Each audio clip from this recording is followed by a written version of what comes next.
Hey guys, I'm Ray, and we are streaming blacksmithing. Let me get the light turned on so that I can, or I guess it's a little less dark in here.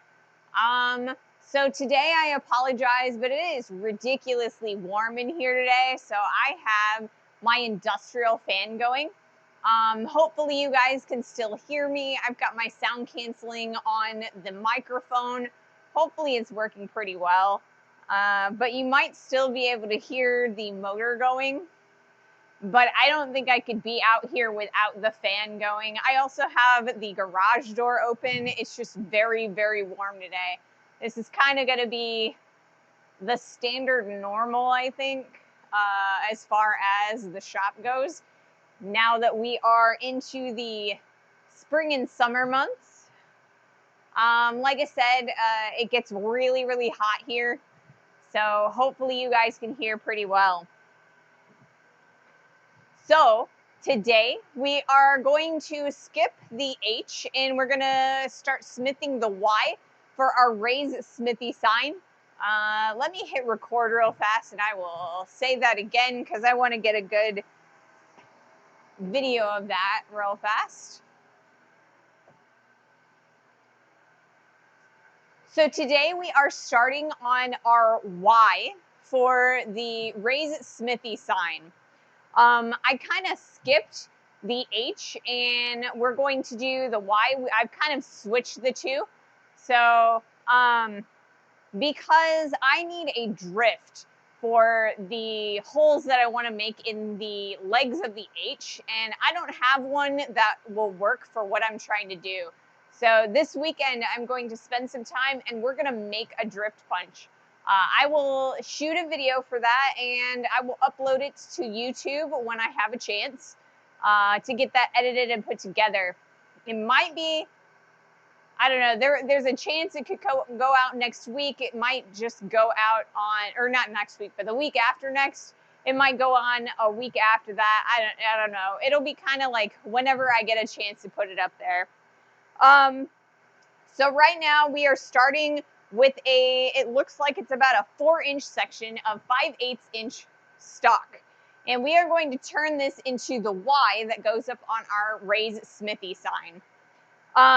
So what we're going to do is we are going to take half of this and squish it a little bit horizontally.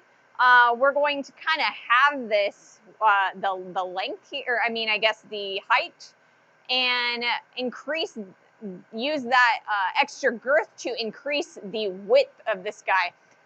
From there, we are going to use a chisel, and we're going to chisel cut the two sections of the Y, like the two legs of the Y apart, and then we're going to draw down the bottom so that we can create an even, or all three legs evenly, and create a Y shape with this guy.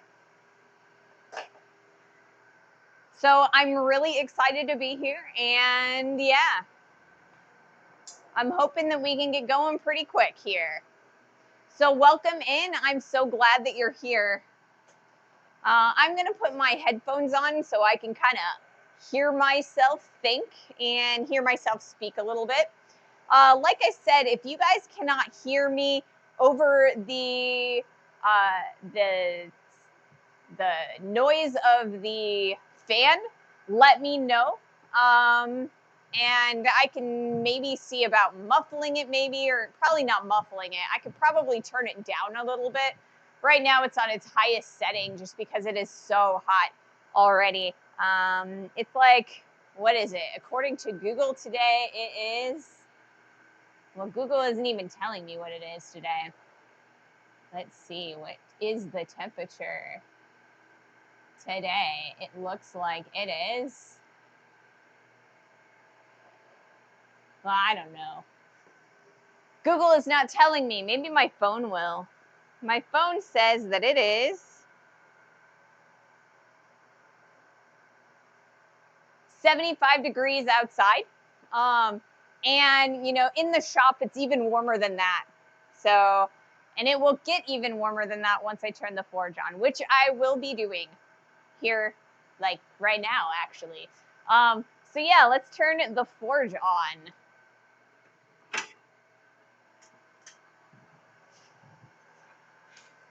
So here is the tea that we made on Wednesday. I'm not entirely happy with it. There is a chance that maybe I'll remake it. We might also like take a look at it, see what we can do to make it, if we can make it look any better, if we've got some time today. Let's see. I'm gonna put my brick back in here.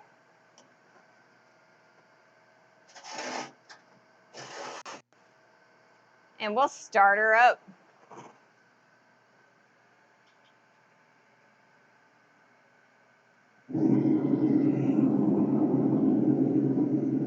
So I have hung up our eye, which is the one that you guys voted for, the staircase twist. So I have hung that up as on our sign, and it's ready to go.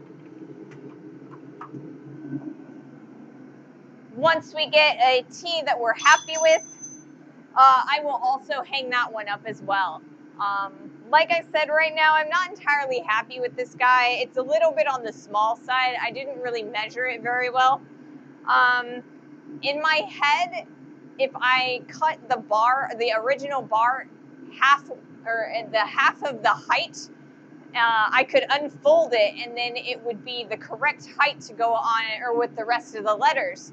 But I forgot that I had to unfold the sideways bars. So all of that extra length that I would have gotten went to the sideways bars. So my mental calculations and how I, mentally thought that this was going to be done was wrong. So we will do what we can to see if we can't draw it out a little bit further maybe. But for the moment, I am going to stick this guy in the forge and we're going to start working on our Y.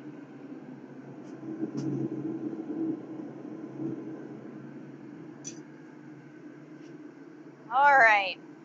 So today I brought out 2 glasses of water. So I've got this one and then I have another one that's already full. I'm imagining that I might even need more water than that. It's just so hot right now.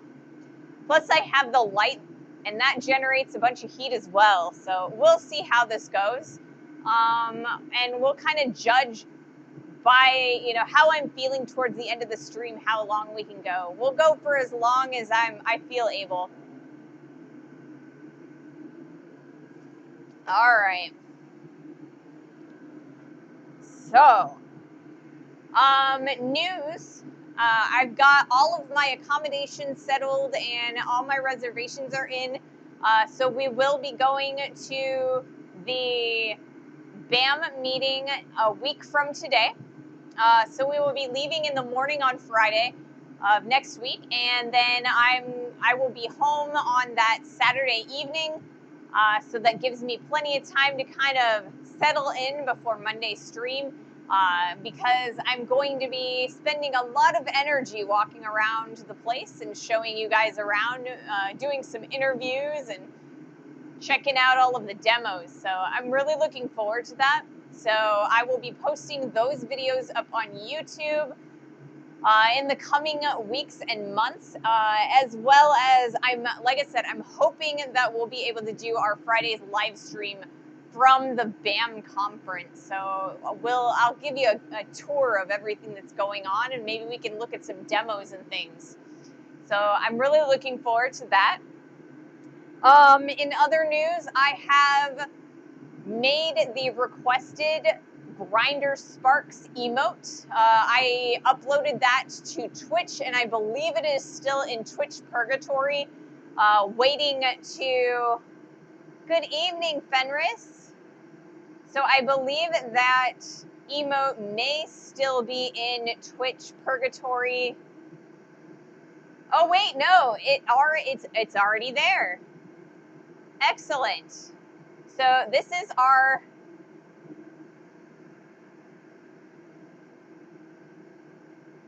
new emote. What is that link? I don't know what that link is.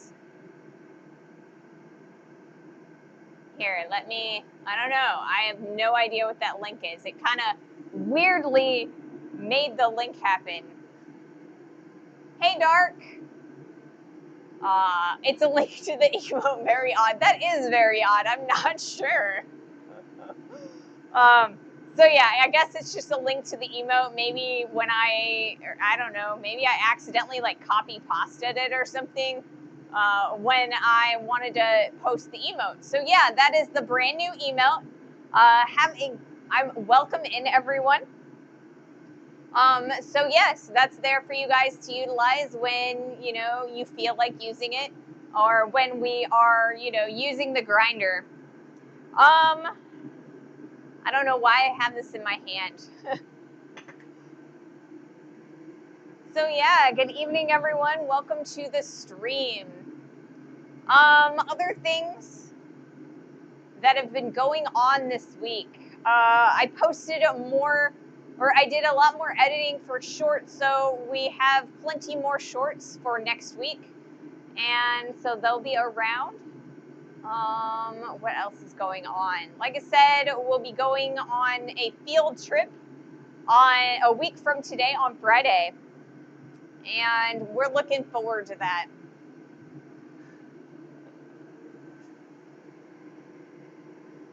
Yes. Boston, welcome in. That is a subscription emote. Unfortunately, I can't upload just follower emotes that are animated. So a bunch of the emotes are subscriber only. They let me do like tiers of emotes. I'm sure other streamers have them too, but yeah, that one is a sub only emote, I think. Yeah, we've got plenty of other emotes that you guys can use. I am also looking for suggestions for more of the static emotes. I have a lot of emotes at the moment, but I would love to have some more static emotes as well. They gave me another emote once I got 10 subscribers, and I guess they're going to give me another emote slot when I get 20 subscribers, so that's kind of cool.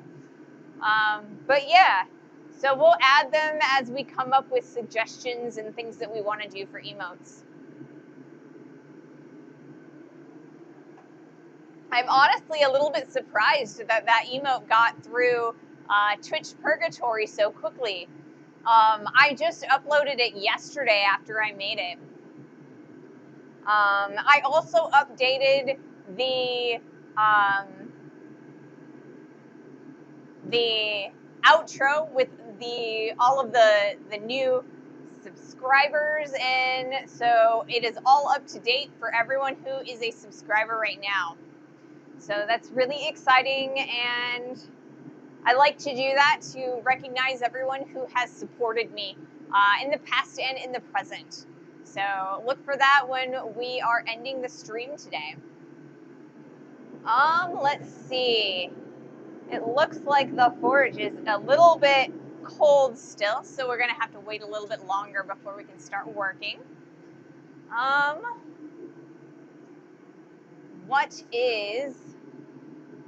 What else is on the docket for the day? I don't know.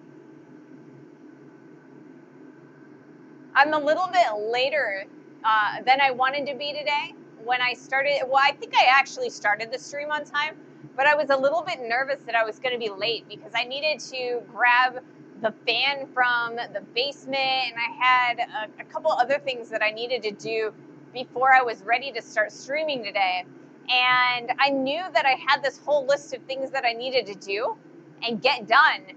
But for some reason, everybody and their mother decided it was the day that they wanted to call me and talk to me on the phone. So I had so many phone calls today. I had to rush through my list. Probably when I'm in bed, I reckon. Been in the forge today, helping customers learn the basics, meaning I'm gonna sleep well tonight. Yeah, that is a great way to get some really deep sleep, is to wear yourself out. So are you working in like are you teaching people smithing, or are you like just working at a functional smithy. So like, what do you do in the smithy?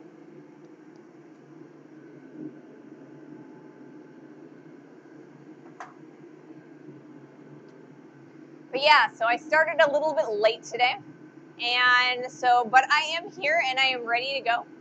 And like I said, it's kind of on the warm side, but we'll be okay. I'm used to 120 degrees. We'll make it. It's only like 80 degrees in here right now. Greetings, Ping. I volunteer at a forge and help master smiths teach whilst they teach me. That is a great thing. I find in my experience, I find it really helps to reinforce what you're learning if you are teaching someone else the same technique that you yourself are learning. It takes a different kind of understanding and a different mental space to kind of be able to teach what you've learned. So it's kind of, you really have to think of it in a different way. And I think it helps. It helps me when I teach you guys all of the different techniques that I know. It kind of reinforces them in my head, and I think it really helps a lot. I'm in the Army and served 20 years and still serving, so I can't actually work the forge. Oh, work at the forge. Yeah, that makes sense. I have a pretty close buddy of mine who is in the Navy, and it gets really difficult to like talk to each other when he's deployed and at sea and stuff. He's got a deployment coming out, or I guess an at sea coming up here this summer. He'll be gone on the water for like 4 months. It's kind of crazy. But I mean, I really appreciate everything that my soldiers do. You guys are amazing. So yes, welcome in. Looks like the forge is heating up slowly, so it's going to take me a little bit of time, I guess, to continue, or to be able to use wow, brains. Maybe if I take a little bit of a time to think about what I'm trying to say. All right. So it's going to take a little bit more time before I can do the first heat. So I think what I'm going to do is I'm going to go over what we're doing today again. Like I said earlier, so some of the early birds, this will probably be a repeat. So instead of doing the H, like I said that we were going to do on Wednesday, I've decided that we are going to work on the Y. So we're going to be raise Smitty for a little bit. And the reason that I have skipped over the H is because I want to make a drift.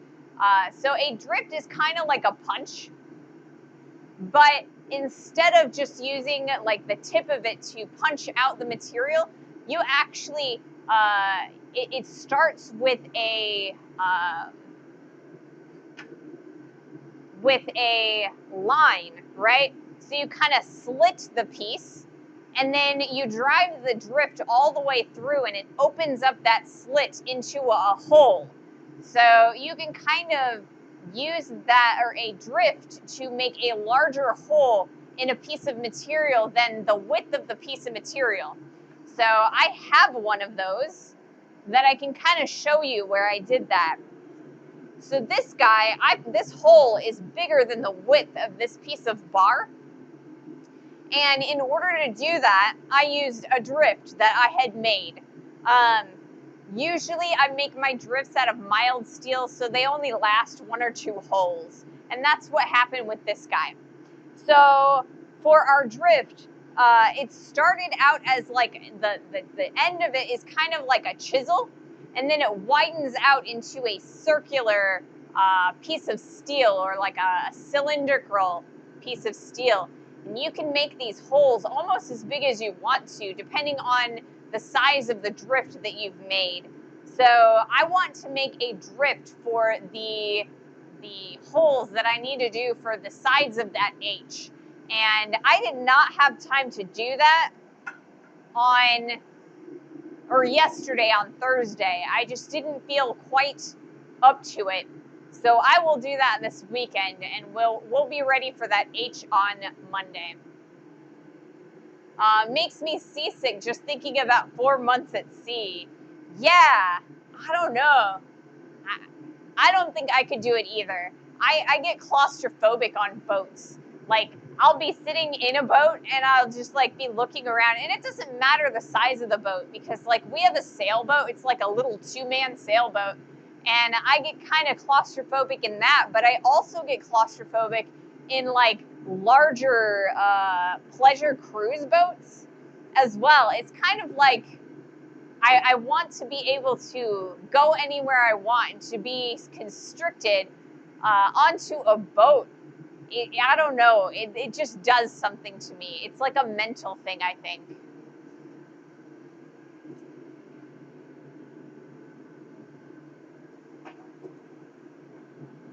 But I mean, you know, it's his job, so he does it. All right. So yeah, today we are going to start on our Y. So the first step that we're going to do is we're going to take one end of that and we are going to flatten that down. So I have a piece of 5/8 stock, and we're going to flatten it out so that we can kind of reduce the height of it and give ourselves a little bit extra length or width, I guess. I don't want to add any length yet, but about halfway we're gonna, widen that out so that we have plenty of room for our chisel. And then we are going to chisel cut ourselves like the 2 legs of our Y apart. And I had a piece of material that I could do that on top of, and I don't know what I did with it.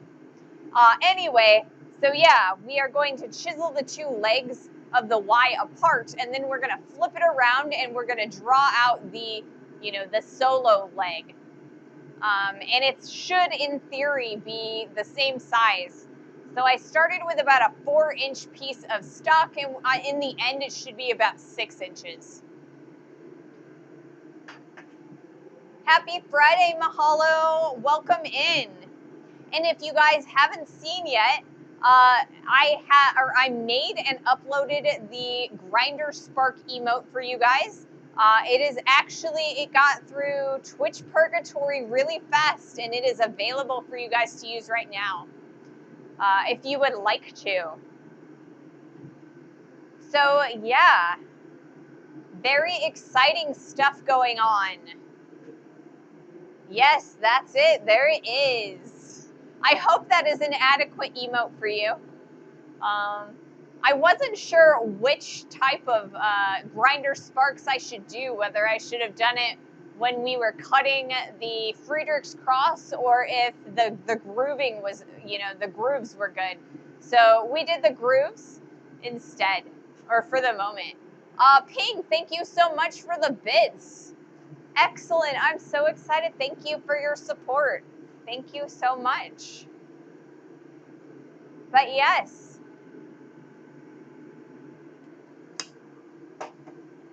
It is so warm here already. I just know that I'm going to go through this water so fast. That's why I filled up 2 waters. My other one is over there. So once this one's empty, I'll grab the other one. And then I have more time out here. Okay. We're starting to heat up. I'll probably do at least 1 heat. We'll see what happens. We're probably not going to get as much movement at the moment, but we'll get some. It'll be kind of a quick heat. Nice. Alrighty.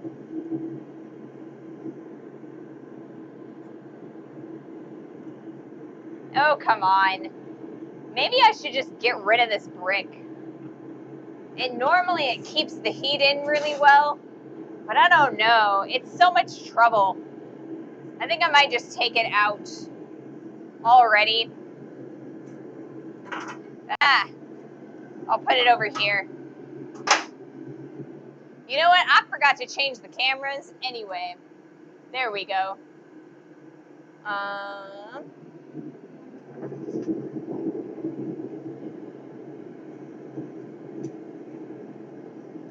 All right, here we go. Let's do this.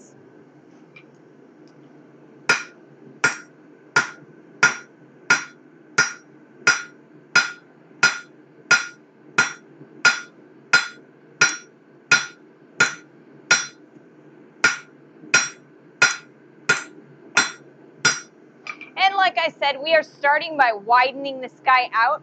I want to increase the width and reduce this girth here so that we got plenty, or so that we have a good amount of material on either side of that chisel. So we're going to be chiseling this guy in half to create those two Y sections. And I really want to make sure that all three of the legs of this Y are about the same width and length, or I mean height, width and height. So we're going to start by squishing this out. It'll make drawing them out easier.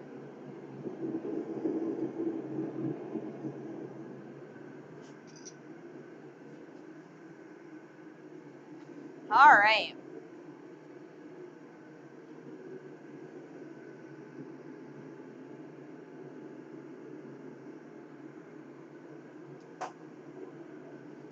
So yeah, that is the goal today.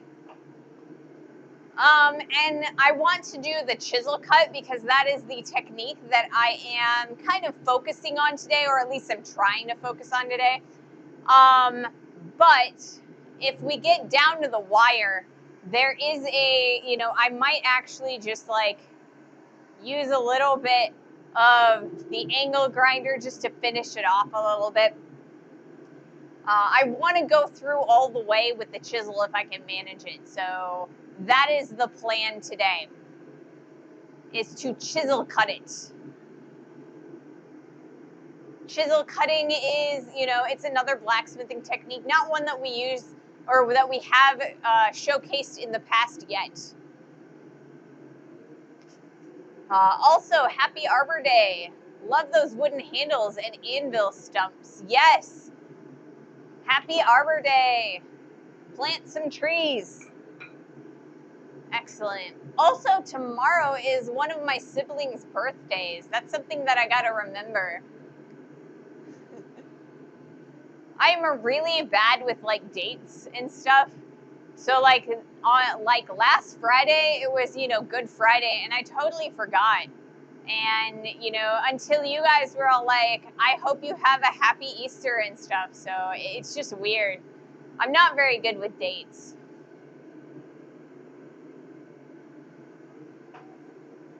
So yeah, my partner is home, or just got home. I have the garage door open, like I said earlier. It's kind of warm in here, so I had to open the garage door. So yeah.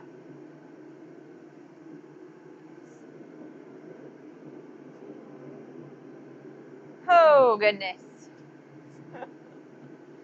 But yeah, today is a great day. Any day that I get to spend with you guys is a great day. But yeah. So what else? What else can we talk about? Like I said, I kind of feel like I was a little bit rushed with my list of things that I wanted to do to prep for the stream.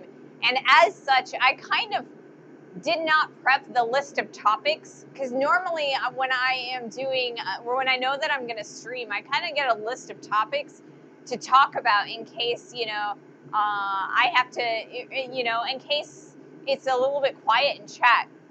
But I was not able to do that today. Like I said, a lot of people decided that they wanted to call me up today and talk to me.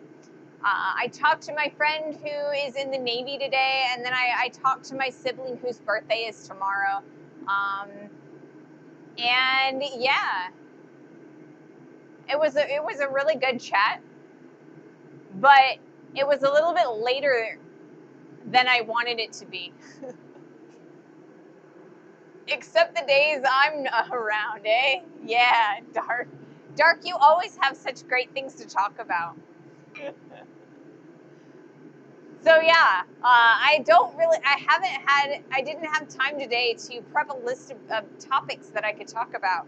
So if there's anything that you guys want to talk about, I am all up for, topic suggestions. Um, so yes, let's see. So like I said, I am a little bit. So I have an entire stack of little bricks that I use inside the forge to kind of direct and enclose the space inside the forge when I want to increase the temperature and things like that.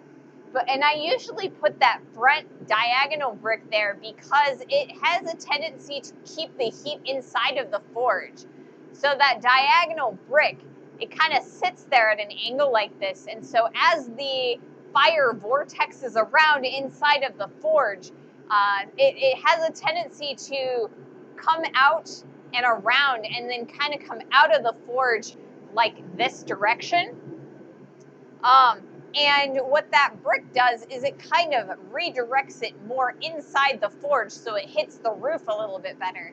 But I also have a lot of trouble picking up my steel with that brick in there because it kind of, if I have a piece of short steel, it has a tendency to kind of slide down that brick, and then it makes it very difficult for me to pick up the piece of steel that I'm trying to heat. So I don't know. Purple handles on knives, yes or no? After today, I am a big yes. I saw your anvil video. How's that going?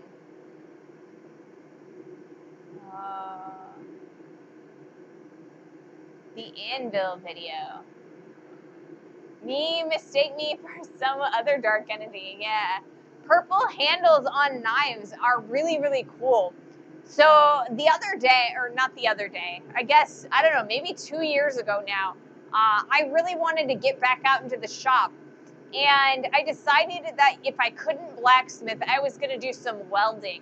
And so I welded together a set of legs for a piece of furniture. And I went to a sawmill and I was looking for pieces of wood for the top of my furniture. And at the sawmill, they had purple heartwood. And I just fell in love with that color. It is so amazing and great. I love it. It's like it goes from like a purple color. It ranges from like an actual active purple color to like a reddish color. So I used that as the top of those two pieces of furniture. I made 2 coffee tables out of it. Absolutely gorgeous. It's kind of interesting too because when you sand that top down, instead of being purple, it actually goes to a wood color. And so you kind of have to temper or age purple heartwood to give it its color back. So over time, it kind of oxidizes and turns that reddish purple color again. So it's so cool looking.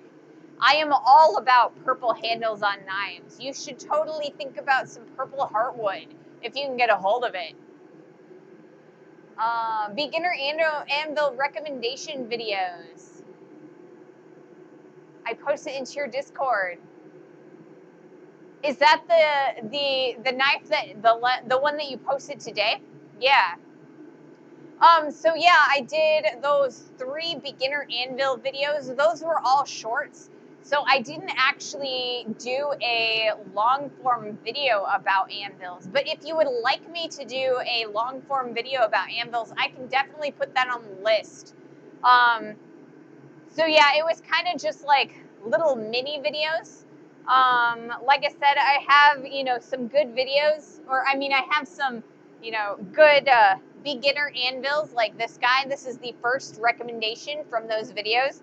And it's just a piece of random steel that I got from a friend of mine. And this used to be a bearing, so I guess it is high carbon steel, but you could do that with any sort of like low carbon steel if you wanted as well. Like I said in that video, there is always a chance that you're going to camelback that piece of just regular steel, like mild steel. And over time, it kind of creates a divot when you hammer it in the same spot. So that's kind of why you can't really long-term use a piece of mild steel as an anvil. You kind of have to keep replacing it. And I mean, you can replace it with more mild steel, or you could replace it with hardened steel. As far as the second one, that was it was like a cast iron little anvil, little thing. They're anvil-shaped objects is what my instructors would tell me. And they work really, really well for a while, but they are very brittle. After a while, you can break those in half because they have such big crystalline structure. Yes, and that is on YouTube.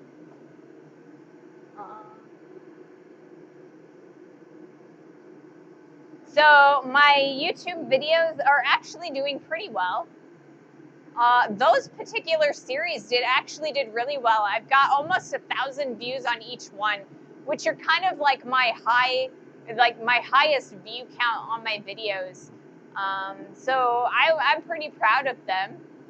But yeah, like I said, if you guys are interested in a long form video about anvil types and suggestions, I can definitely do one of those, like a longer video where we can go more in depth on that. I'll probably, film something like that over a weekend sometime. So it'd probably be a couple weekends. I've got something I'm filming this weekend, and obviously I've got the conference next weekend. But if you guys would love to see that, let me know, and I can totally prep that for 2 weekends, or like the weekend after the conference. So yeah. Well, if you can just snap it in half, use them as a magic trick. The amazing, super strong blacksmith, right? I mean, you could kind of put them together. If you've already broken it, you could put it together with like a magnet in the back. And then you could be like, wham, with, like a sledgehammer or something. And then it'll like fall apart. Or you could just like, break it like, like a stick. That would be fun. All right. I'm going to do another heat on this piece because we've got plenty of heat now.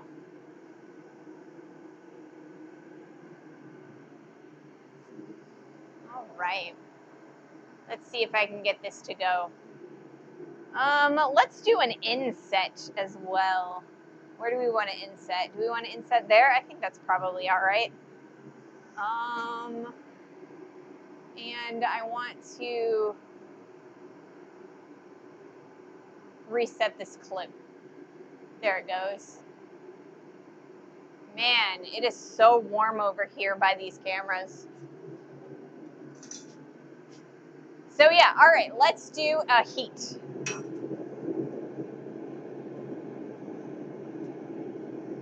So much better without that angled piece.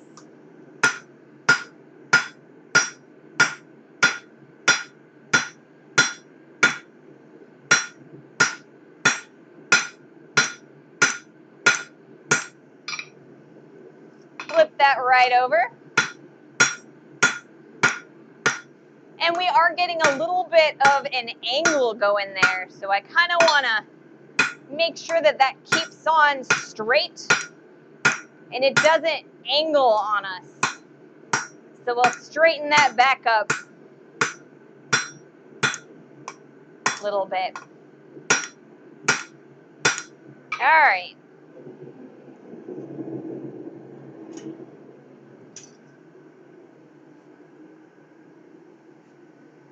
See, blacksmithing and magic sounds like an interesting combination. Okay, I promise I'll stop with the lame jokes. Hey, we're all here for lame jokes. I like lame jokes. Sometimes I make lame jokes. I think our title today is kind of a lame joke. So, I noticed as I was using the 2-pound hammer that it was making a lot of bouncing, or that the steel was bouncing quite a lot. And part of that, I think, is that I'm not allowing it to heat quite long enough. So it's not nearly as squishy, but I'm also losing a lot of heat. I think I'm gonna try and, instead of using the 2-pound, I think I'm gonna try using the 3-pound hammer. See if that makes any difference. So it will either jump further, like higher, or it'll squish better. So we'll see how long I can manage to use the 3-pound hammer.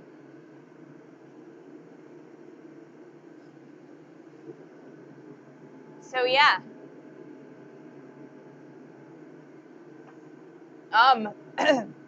My third anvil suggestion for like beginner anvils was the,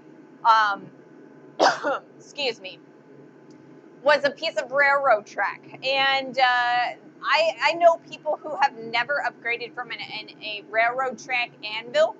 It is made of very high grade tool steel, or like a hardened steel, so that it doesn't squish down over time as the trains go over those tracks. So you can use those for a good long time. You could actually shape them into the shape of an anvil, and it'll function exactly like a good anvil like this guy. So if you are a knife maker primarily, and you don't do anything larger than, like a little bit of knife making, you can totally get away with a railroad's track anvil for almost probably your entire career. Now, if you're trying to do more forge welding and Damascus type steels, you will probably want to upgrade in with, well, not upgrade necessarily, but you'll probably want to get either a press or a power hammer so that you can get those welds really nice and stuck in there. So a press, a little bit bigger of a press than I have here would do you very well. Also a power hammer. I know guys who do Damascus with little giants. They're relatively inexpensive. But I mean, they're probably, $200 or $1,000, $2,000, somewhere in that range. You can get them cheaper if you rebuild them. Beauty of using railroad track anvil is the surface is work hardened for you. I mean, it definitely is. It definitely is. Sometimes they are a little bit pitty from like little bits of rust that gets on them. And you can kind of just like, smooth that off with an angle grinder, or you can still use it. My main anvil, this guy, has a lot of little dings and divots in here, and I use it anyway. Most of the ones that are like really deep and I would have to worry about transferring onto the steel are like, there's 3 of them right here, and then there's another one right here. So because they are, so large and they're, far apart, I can kind of like make sure that I use this section or like this section over here, and it doesn't, it doesn't bother my steel at all. But yeah, that's kind of also why I keep the heads of my hammers really nice and smooth and flat, because the face of my anvil, sometimes it has a few divots in it, and I can smooth out any imperfections that are caused by the top of my anvil with the face of my hammer. Every single time someone uses railroad track as an anvil, I sense a disturbance in the force. I know, right? But we don't use track that we have stolen. We use track that has been retired and sold to people who then cut it up and distribute it legally, right, guys?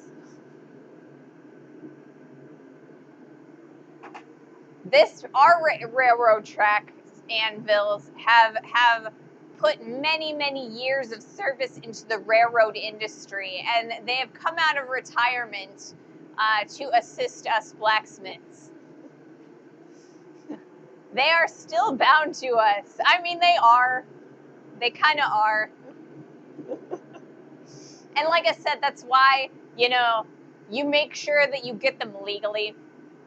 Make sure they aren't stolen, because that does happen and it is illegal. And don't steal railroad track or spike.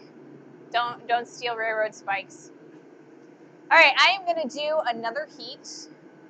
Man, it is really warm over on this side of the shop. It's pretty cool, like right in my area. But I also have the fan blowing directly on me. All right, let's see how this works.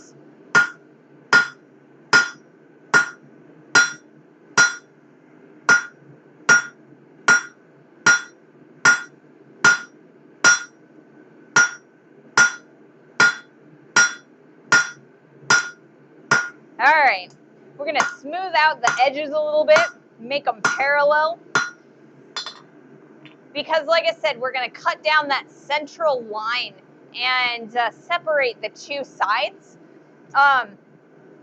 And we wanna make sure that they're all even so that we don't end up with more material on one end than the other. So I'm gonna keep on keeping on. We're gonna bring this taper back a little bit further. I only want about this much here to draw out for the leg, or that tail of the Y. The rest I want for the two legs up top.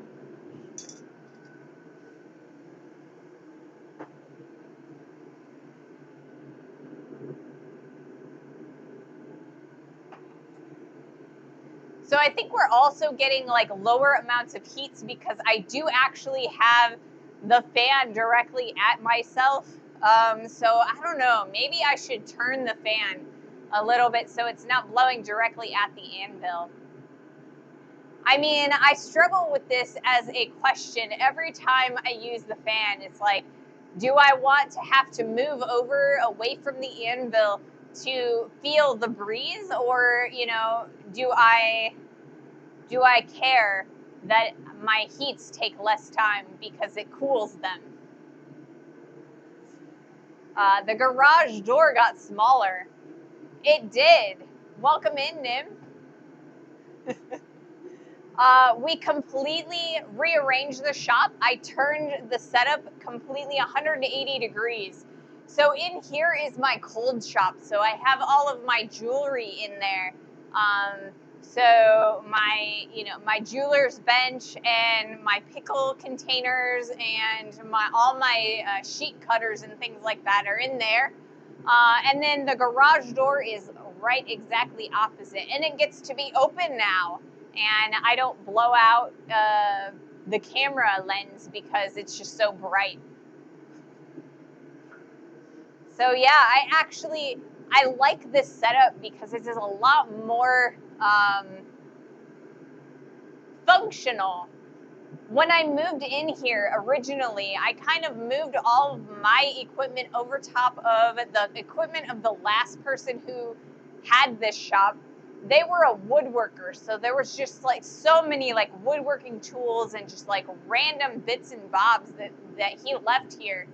And so when I rearranged the shop, we moved everything out and only took the stuff that I wanted and put it in here and set it exactly where I wanted it. So it is working beautifully. I love it.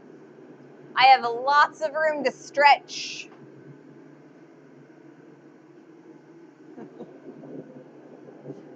All right.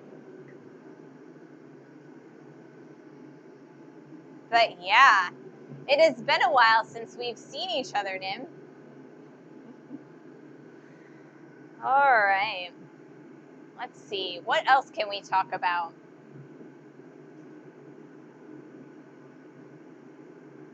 I don't know. We've got plenty to talk about. I just can't pinpoint any one particular thing at the moment. I'll come up with something, though. I always do.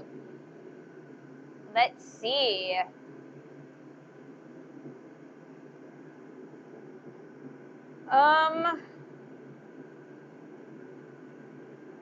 It's been a while since I talked about the magnets on my anvil. So I keep magnets on the bottom of my anvil down here. And the reason I do that is because they deaden the sound, the ringing sound that the anvil makes as it vibrates when I am hammering onto the anvil itself. So I have one over here and I have one over here. The one over here kind of broke to bits. So I have a tendency not to take that off anymore, but I have this one here. So yeah, this is a rare earth magnet and I stick it down here so I can deaden the sound of my anvil, the sound that it makes when it rings. Indeed. And there I thought they are Lucky Charms. I mean, they can be Lucky Charms. This is my lucky magnet. I've broken it so many times. You know, at least I've broken it and not like, you know, my fingers or bones or anything. They are kind of Lucky Charms for me. It's kind of like one of those, like, dream catchers where, you know, they catch the bad dreams, or at least that's the Americanized version of that. I'm not sure it quite works that way in the actual native lore, but that's what they teach you in school when they cover Native Americans. So I don't know, maybe bad things that would have happened to me go into this magnet. All right, I am gonna do another heat real fast and we'll see what happens. How much effort or how much work we can get done. Oh, keeping that evil vibrations away. I mean, yeah, it saves my ears. It totally saves my ears, if nothing else.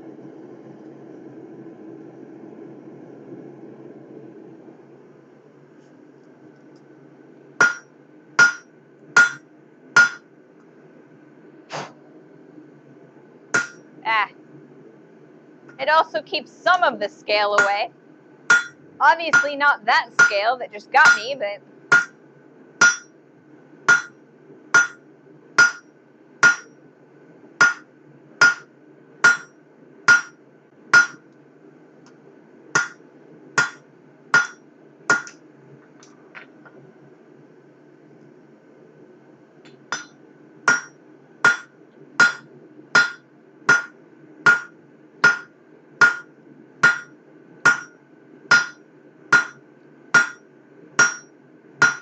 Alright.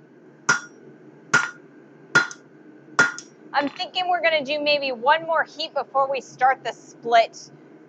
We do have more material on this side than over here. So on this next heat, what I'm going to do is I'm going to put this on the edge of the anvil, and we're going to kind of hammer this downwards. So we'll probably do that over here on the horns so that I don't make an angry line right there from the edge of the anvil. And we'll kind of straighten that out so everything is all nice and lined up. And then after that, we'll start doing our split. At least I think we will.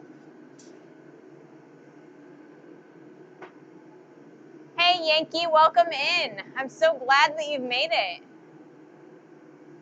It's going pretty good. Hey, Sis Forge.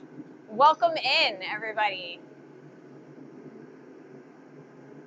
So, Yankee, how is your garden going? I saw that you were prepping it, and I think that you were actually planting.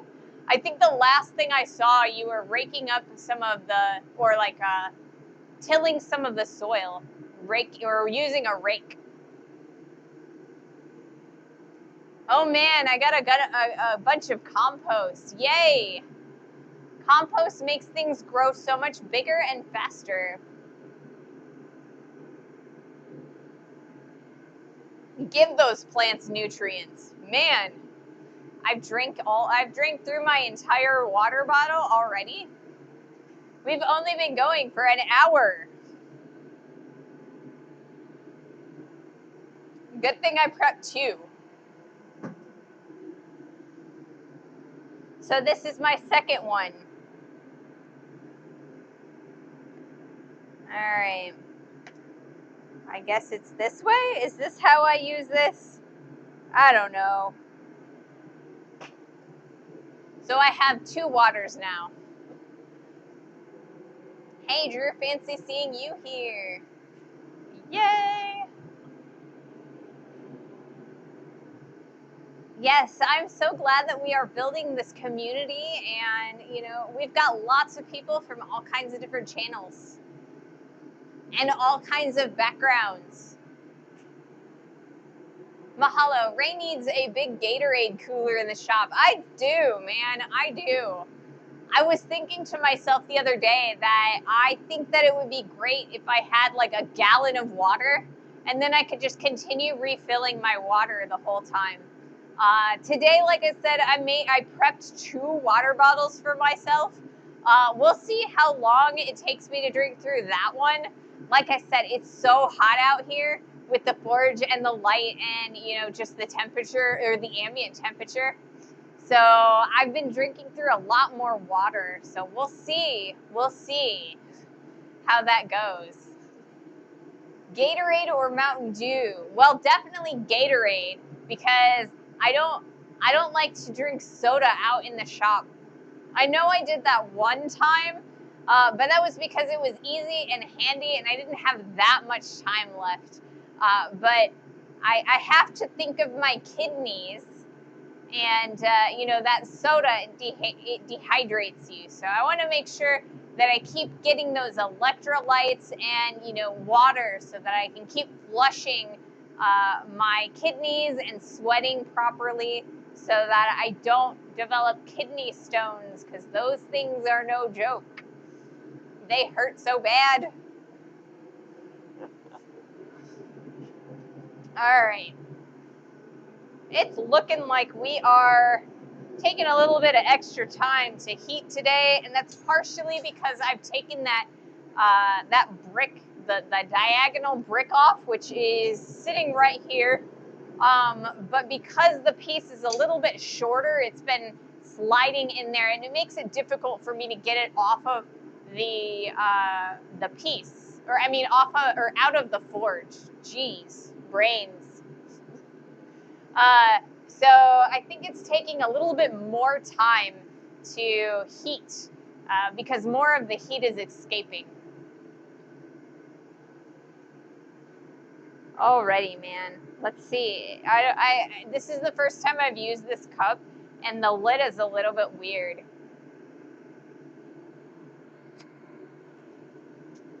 I got a hole in my lip. Also, I think that got put in the cabinet without being washed first, because it tastes very distinctly like plastic. This'll be fun. It's all right. All right, let's do another heat. And I'm gonna check my clips just to make sure that I've got them going. Especially because we are doing the,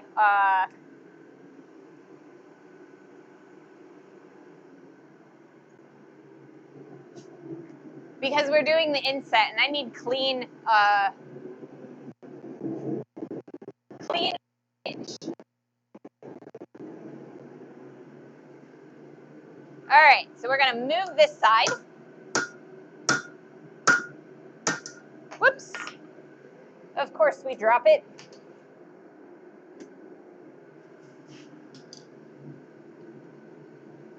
So now it's kind of in the middle a little bit.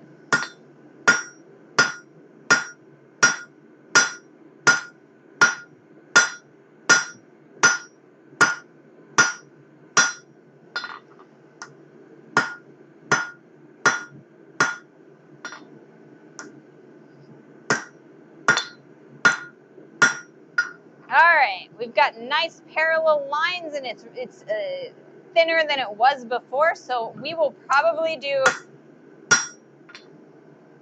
a little bit of chisel cutting now. We'll go through that central area right there, and that'll give us some really nice squares with this chisel. So we'll put this back in the forge, and then we'll set up our anvil for chisel cutting.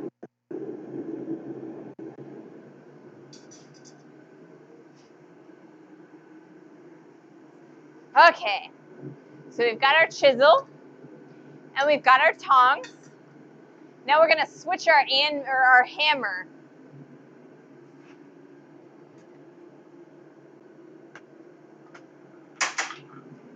So I've got my cold metal hammer, so that way if we chip either the head of the hammer or the top of the chisel, it won't be too major of a loss. Always use safety glasses when you're hammering cold metal on cold metal, or anytime you're in the shop, really. Got to make sure that you save your eyes. You only got one pair of them. And they haven't quite gotten to the point where, they can give you bionic eyes that function normally.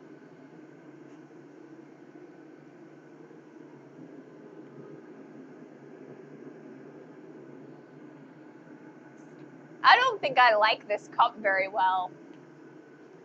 I'm not very good at drinking out of it. Maybe if I turn it a little bit like that. I don't know. It's got this weird little turny tab thing, and that's how it opens and closes. And it makes it difficult for me to position my mouth over the thing. Weird. Only one thing worse than getting hot metal in your eye, and that's how doctors take the metal back out, right? Definitely. Because, they got to get it out somehow. It's just pull it, and then you get eye surgery, and then you can't work out in the shop, and, it's a big, hairy deal. Might as well use the safety glasses. It's a little bit inconvenient, but at least it saves you a hospital bill and, the time out of the shop.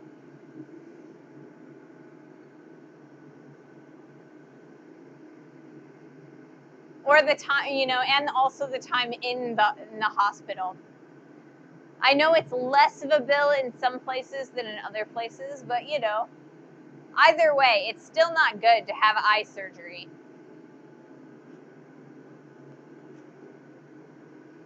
One of those things that you see in the safety courses that you take in industrial facilities, and I had to take a course in it, or in industrial safety when I was in college. They show you all of the different kinds of injuries that you can get in the shop or in the industrial facility, and it is not pretty. Definitely not something I want to happen to me.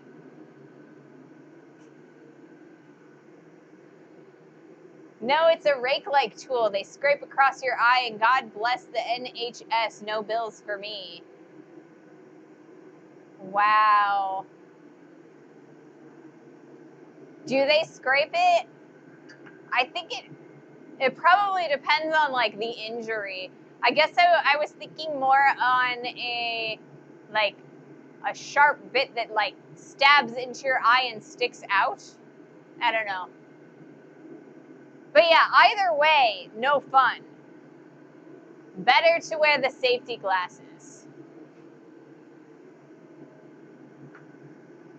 So yes. Ping has all of my emotes out there, it looks like. I think I have 5 animated ones now. I have a 6th slot now. Once I got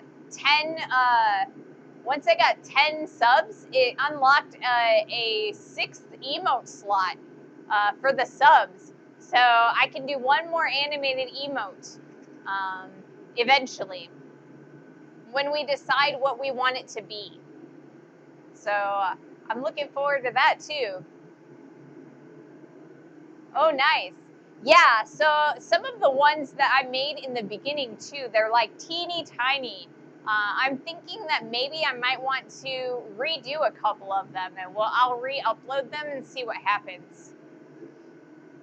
Like the one where it's me hammering on the anvil, and that one is so small you can barely see what it is. And then there's another one that's really small. I think just the forge itself. That one's really small, so I'm thinking maybe I could find another video we could crop in on just like the fire of the forge. So we'll see if I have to, or when I have time to do that. Like I said, I like to do it, but sometimes in my head or in my brain, I just don't think about doing the things. I gotta remember it. Okay. I am gonna do another heat, and we're gonna start with the chisel, and we are going to start chiseling out that cut.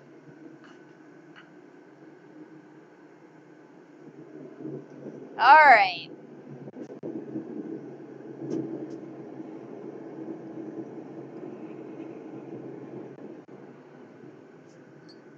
So we're gonna put this on the face of the anvil just like so. And then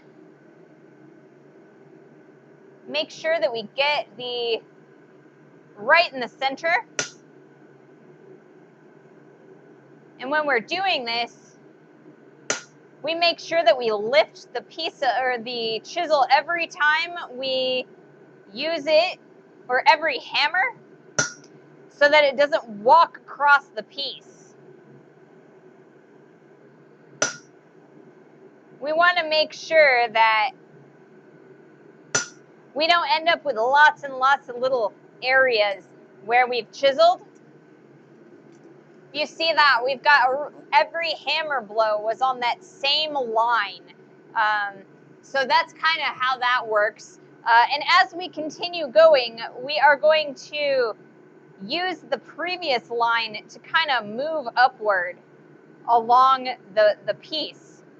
And you never want to go more than about halfway down the line, so we are only progressing about half the chisel every time we move forward.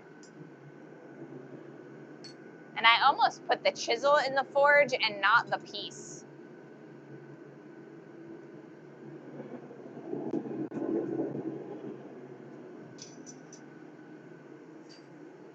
Oops. Oh, nice, and we didn't miss the chisel.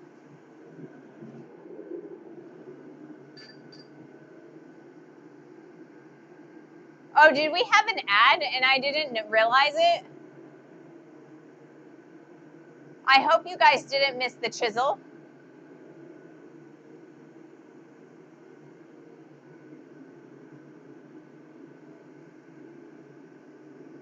Sometimes I forget to check my ad timer. So I hope you guys didn't miss it.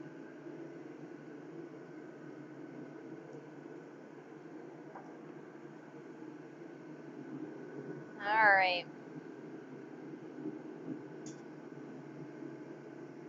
So yeah, as you continue moving, or like walking the chisel down the length of where you want to separate or cut, just move it half the width of the chisel. So instead of doing the full chisel width, you want to do about half. That way you're kind of continuing the line and not veering in one direction or another. You can kind of use the previous chisel mark as a guide as you continue going.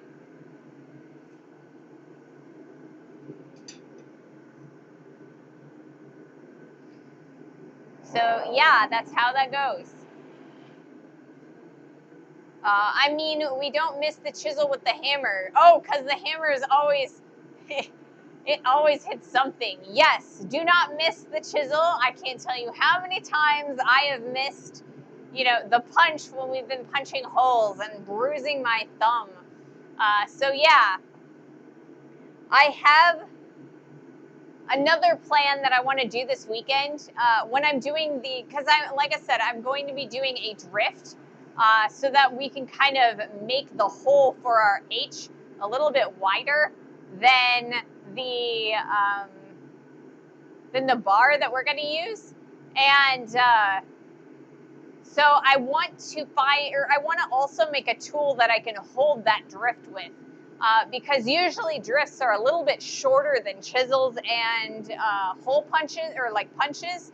So I won't have enough area to hang on to them. So I kind of need to figure out a way to like pick it up. Whether that be, making an extra groove on a set of tongs or making a separate tool. I haven't decided what I'm going to do yet. Also, I'm a little bit distracted because a hornet from the hornet's nest that keeps coming back. I don't know. I swear they're like zombie hornets because I keep spraying them and they keep coming back. Anyway, it landed on the wide camera. So there is a hornet sitting there and kind of walking around on the camera. Hopefully it goes away by the time I need to switch my clips.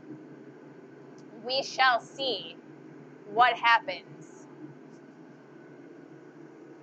I don't know what it is about my property, but hornets love it here.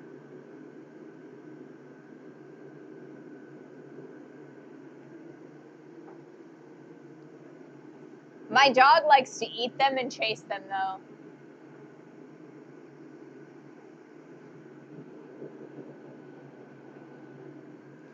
All right.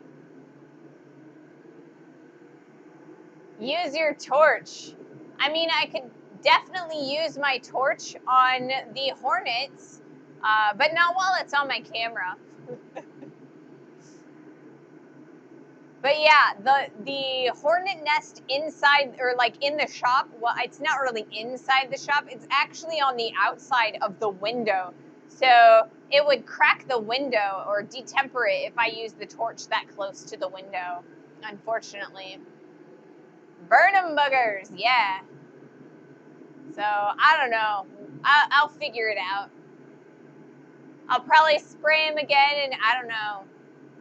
If I spray them and then knock the nest off, then maybe they'll go away finally. And if I knock the nest off, then I can definitely, spray it with my torch. Oh, there it goes. Good. The hornet is gone now. Wasp traps work, but the bait is so stinky, you won't want it in the house or in the shop. I mean, we did buy a hornet nest or like a hornet trap.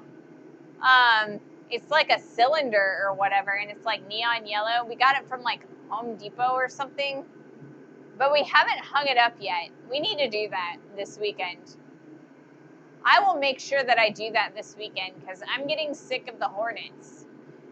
They also hang out over by my shed.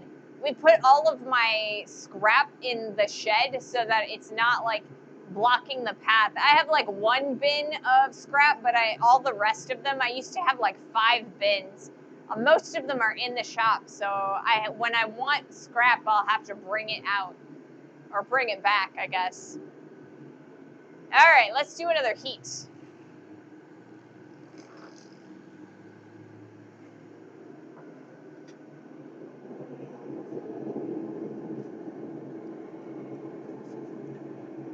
Okay. And I can struggle. There we go. Much more better.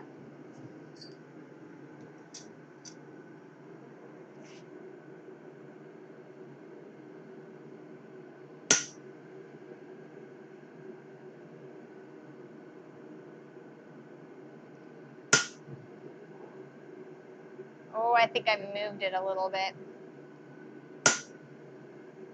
I think it'll be all right.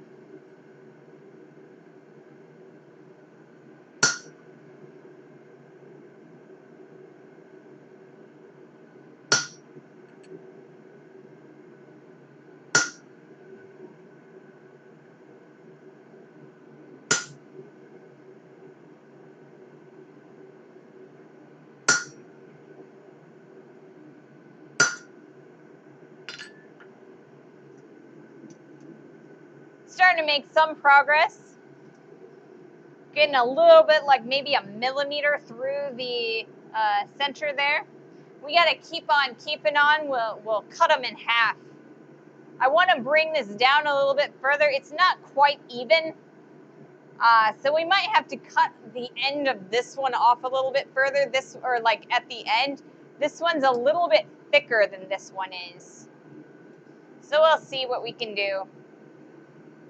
I want to bring this line much further back up in here, so that when we draw this down so that it's the same width as these two Y prongs, it won't be too long.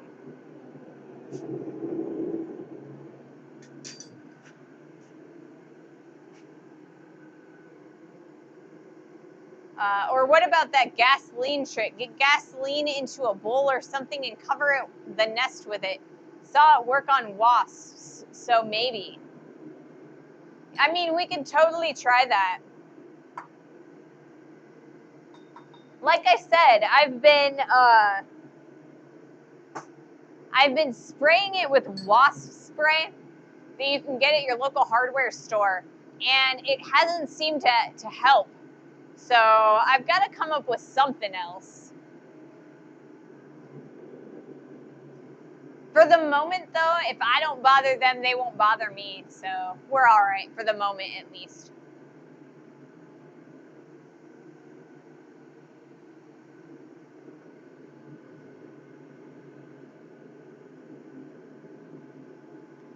I am starting to think that I'm going to drink through both of the waters that I prepped for today. So I might have to text my partner and see about getting another water. This is going to make me have to use the bathroom quite a bit later on today. A temporary truce, eh? Yes, a temporary truce. I will eventually evict them, but for the moment, as long as they don't sting me, we can coexist.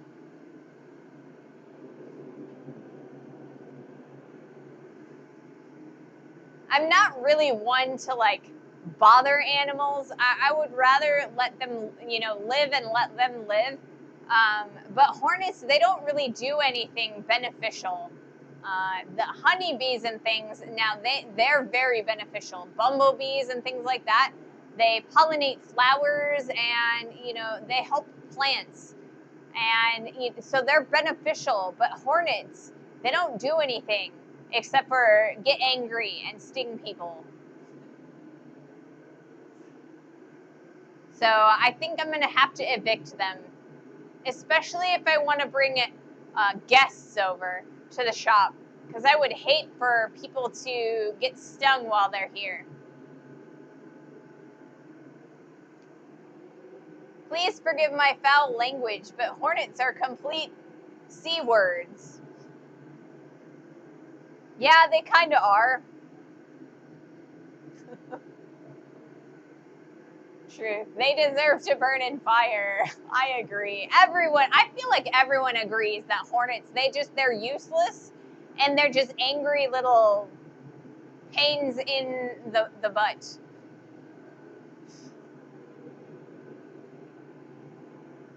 Better to relocate them or evict them or, get rid of them. Like I said, they don't do anything useful. If they did something useful, I just let them be, They could at least pollinate flowers. I mean, everything's got a job to do, except for them. All right, let's do another heat. Wasps, hornets, and mosquitoes, utterly useless creatures. Yes. It would be very nice if they all did something.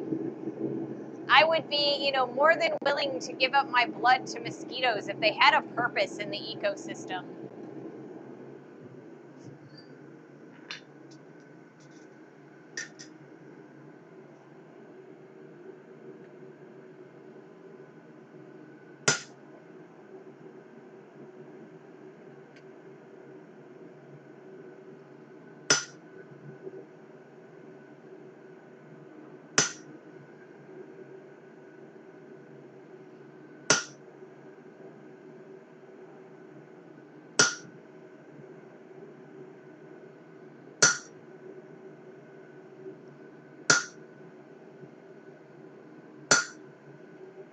Trying to be really, really extra careful today and not miss the chisel.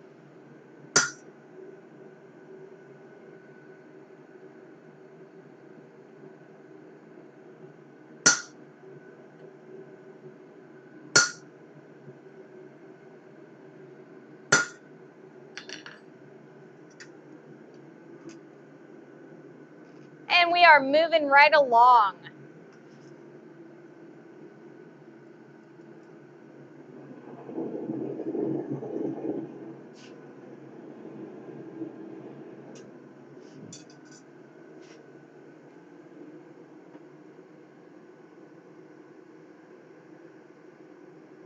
They play in the mud. Mosquitoes are actually essential to the ecosystem as pollinators and food sources for other essential creatures.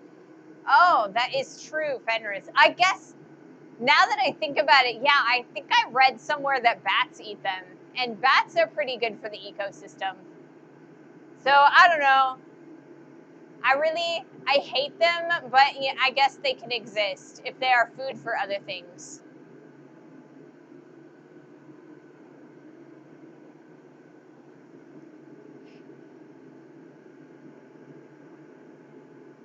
Yeah, I forgot that they were food for bats. Thank you for reminding me about that.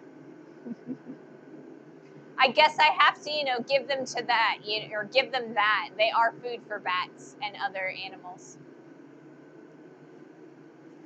I once saw a hornet kill a dragonfly. It landed on its back. I heard a loud crack as it bit it. Couldn't save the dragonfly, but at least I killed the hornet. Yeah. Dragonflies are so pretty, and they also are pollinators. So yeah, it's kind of a shame to see one die. I mean, it's the circle of life, nature. But I mean, it's always, it's always sad when you see something beautiful die.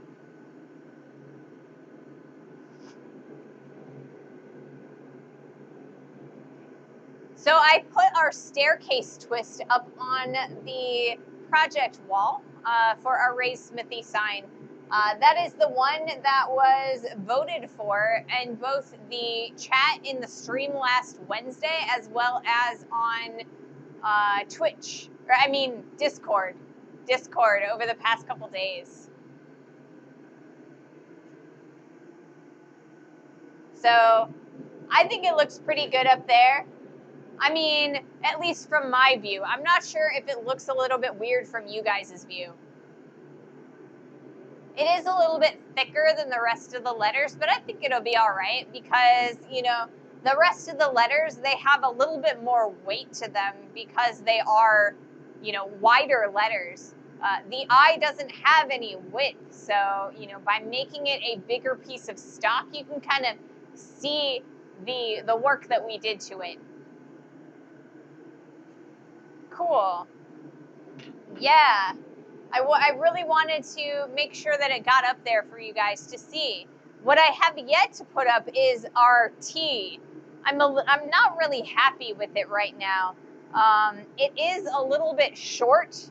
If we compare it, if we stick it up there and compare, it's a little on the short side. I think that we could kind of draw out this material a little bit further. There's a little bit of thickness here that we might be able to lengthen that. But I don't know. I might remake it. We'll see. We'll see what happens.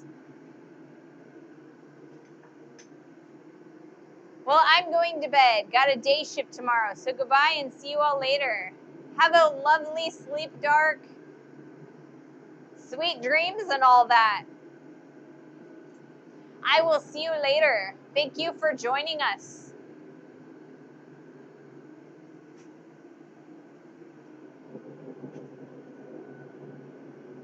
All right. And I am going to do another heat real fast. Put that over there and that there. And I'm going to do this and that.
All right. Keeping on, keeping on.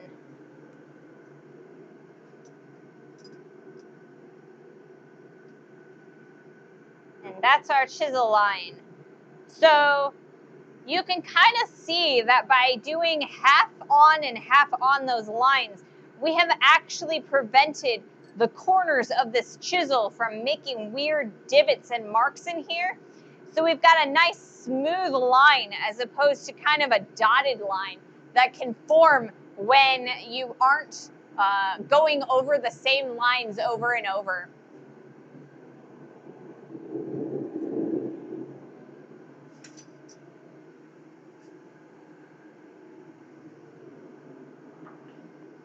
So yeah, that's something to definitely keep in mind when you are doing a chisel cut.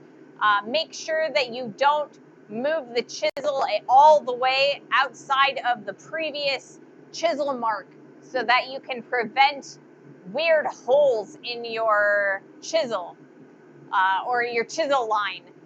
It'll start being a little bit weird with those corners.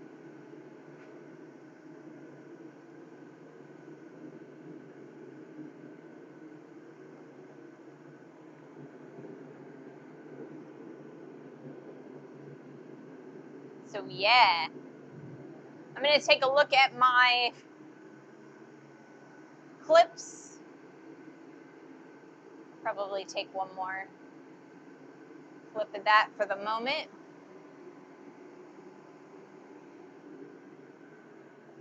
And then I'll probably do some more clips on the end of the, or like closer towards the end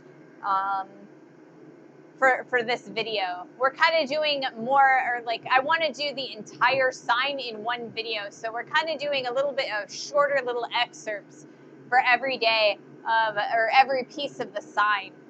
So I'm not getting everything, but we'll have enough to get a really good overview of everything that we've done. Every process. So I really wanted to make this sign as a way to showcase the different basic blacksmith processes that can be done and focused on and used to create or used and remixed in all kinds of different jobs. So the chisel cut is a very basic skill that blacksmiths will learn, and you can use it to create little animals and all kinds of like decorations and cutting in material so that you can draw it out and make the shapes that you're looking to make. It is a lot easier to use an angle grinder to do the same function. However, I always feel like you should learn the basic function or like the basic style technique before you start using more technology to do it faster. That way you understand the basic technique.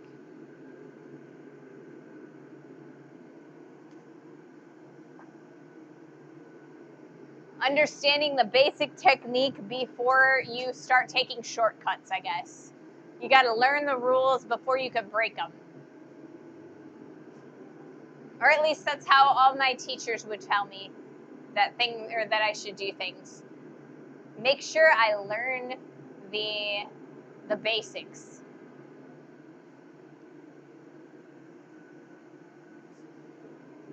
Let's see. So this is kind of one of those processes that takes a lot of, it's very time intensive because the steel, it cools down so quickly. And it definitely cools as you are using the chisel will suck up some of the heat from the piece, as well as the surface of the anvil. You can heat your material quite a lot so that you can continue working more, but over time it's just always going to suck up heat, so it is a little bit of a time intensive process. And I mean, part of it is probably also because I'm not amazingly good at it, so it takes me a little bit of extra time to line up my chisel into the grooves that I've made. So I don't know. I do my best. Is that a time machine? Is what a time machine? Is this guy a time machine? I mean, I guess all of it is a time machine, really. Because, I mean, there's time always passing in the front. Or, I mean, as we go through life. And then my cameras are time machines. They capture time and play it back. Hoi hoi. What are you making, by the way? Letters. I am making letters. Right now, I'm making a Y. So what I've taken is I've taken a piece of 5/8 inch stock, and I've flattened it out a little bit. And right now, I am doing a chisel cut to kind of separate the V shape of a Y. So you know you have the Y, and it's kind of got the V fork shape. And then, you know, the little tail. Right now I'm working on the V shape at the top.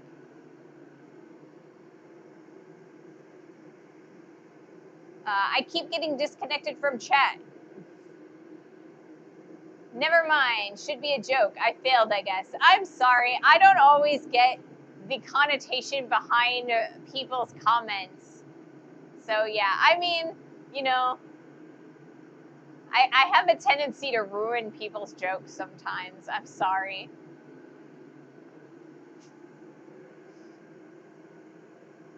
Hey, Jack.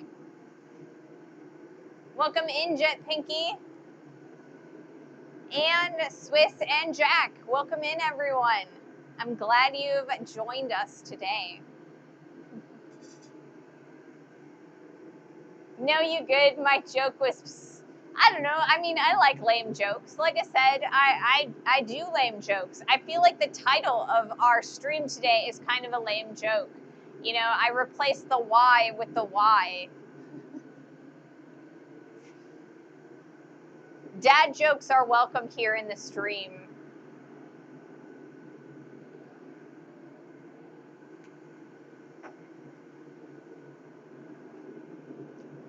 So yes, we are making a Y as a letter. So we're kind of making ourselves a different, or a sign. We're gonna make a raise smithy sign. So right now we're working on the smithy part, and each letter is designed, or I have designed each letter to showcase and focus on a different blacksmithing technique. So for the S, we did a penny scroll and an S hook kind of shape. And I think that turned out pretty well up there. For the M, we focused on upset corners. That central leg, you know, that little V section at the top, that is an upset corner. And then we kind of bent the outside legs from that upset corner. But we focused on the upset corner for that letter. On the I, we were focusing on twists. So I did 4 different twists, and then we voted on the one that we liked the best, and that's the one I hung up. Wednesday, we did the T. I'm not really happy with this guy, so I'll probably end up doing it or redoing it, but this is a Friedrich's cross. This started as one single piece of stock about yay big. I think it's a little bit on the small, short side for the rest of the letters. So I'm thinking about redoing it so that it works a little bit better, I guess, up there. I can see kind of drawing out the top and the bottom a little bit further, but I'm not sure that it's going to work quite as well as I want it to for the rest. And then today we are working on the Y.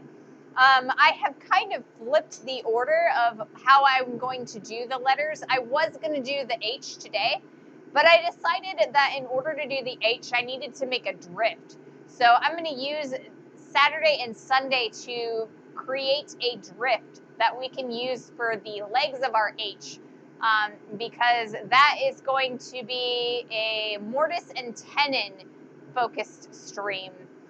So I need a nice drift that we can use to get through the uprights.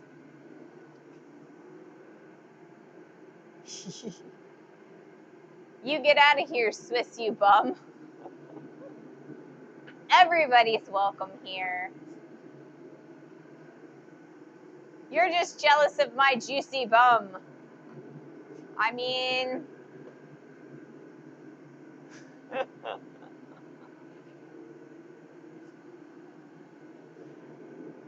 So we've got an ad going right now, and I am going to wait until the next ad, or I mean not the next ad, the ad is complete, or at least the timer is complete, and then we'll do another heat. So let's do that since the ad just ended. There we go.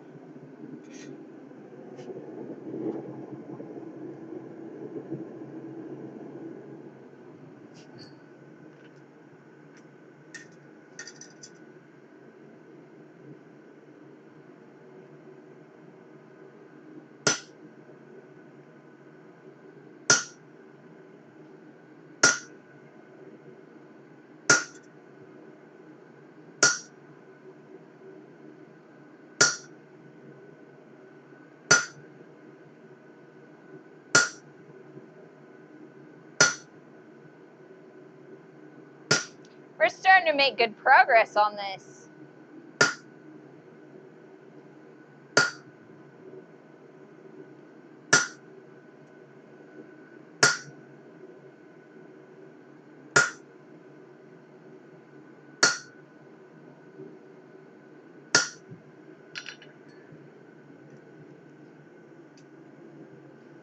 Pretty decent progress. We are bumping out this side a little bit further than I would like to. Dang it, I hate when I do this. So we are bumping out the side of this piece a little bit. It's not quite centered. We kind of, the back end is a little bit toward or angled toward this side.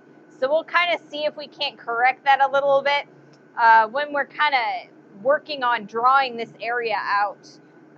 But I think we're just going to keep on keeping on with the splitting for a little bit at least. And that hornet is back.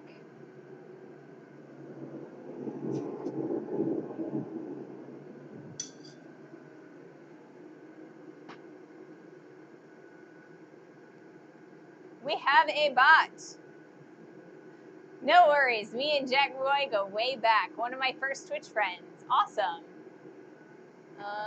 Let's see if I can't bash the bot.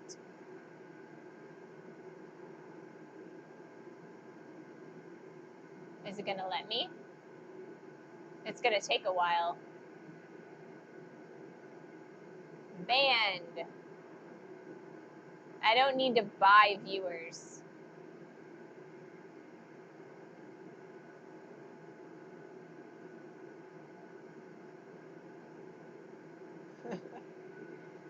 That's why it's called an upset corner. Yes. We upset the corners. All right. So yeah, we've gotten rid of the bot. We don't need to buy viewers because we have a great community on our own, and people love joining our community already. So I don't need to buy people.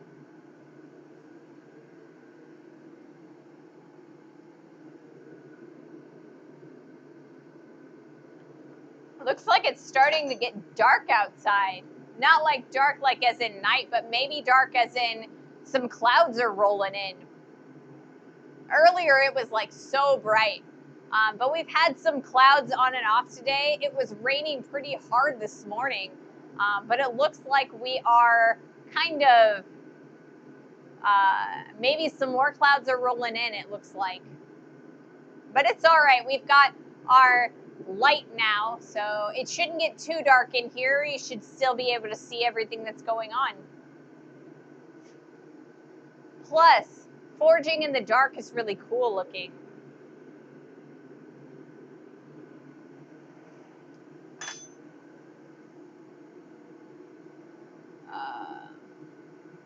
How long to empty a gas tank? So I use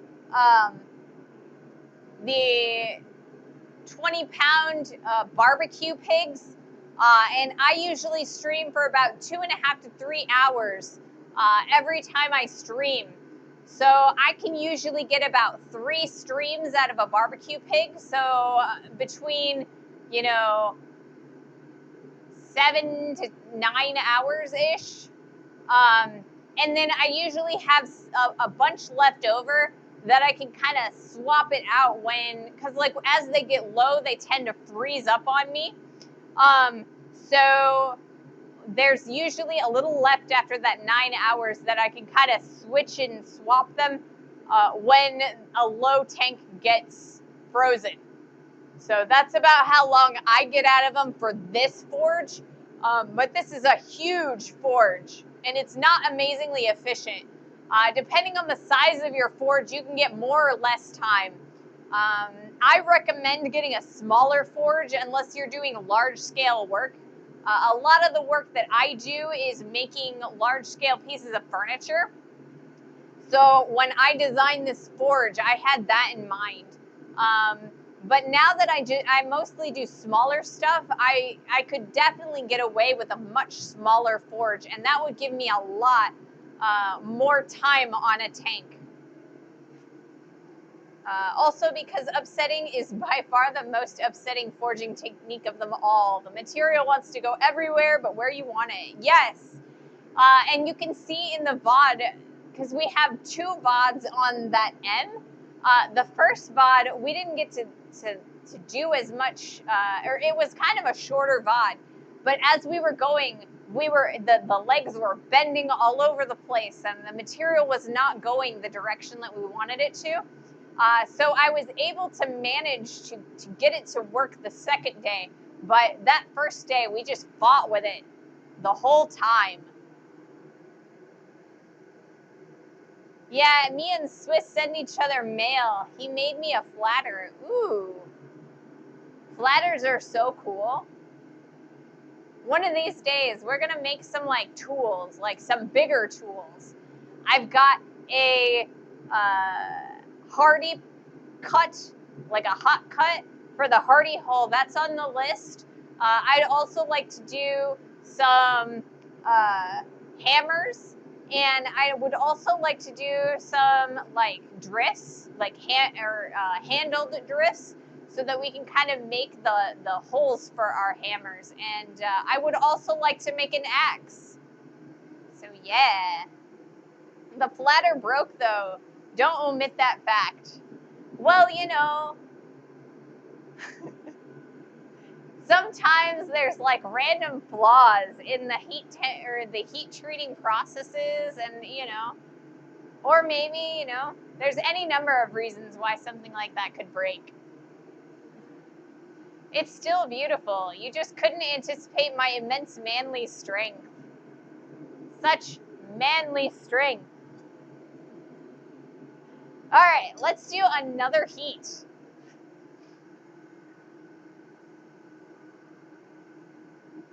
Did I just get a text? I heard a notification. No, I did not. My phone is trying to tell me that it's going to start raining, which I could do that because it's getting dark. As long as we're not storming too, we can stay out here.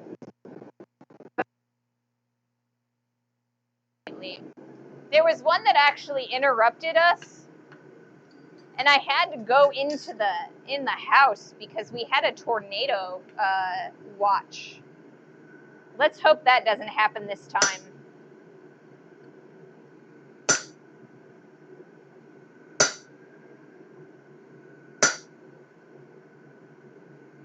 Ouch! All right, that's strike 1, guys.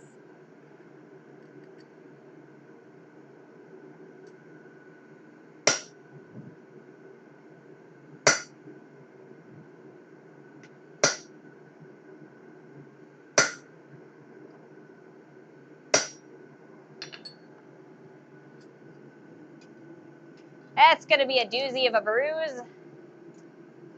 And there you have it. That's the progress that we've made so far. We are almost halfway through, so that's awesome.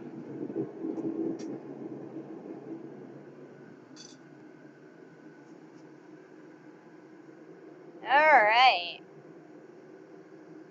When my big fly press is eventually set up, I will make you a new one, Jack. Properly tempered this time.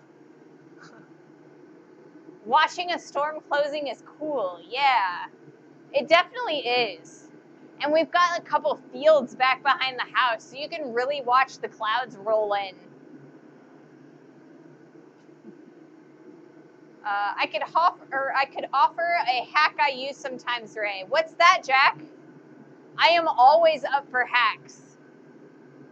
Well, hacks in, easy ways to do things, excellent techniques to use.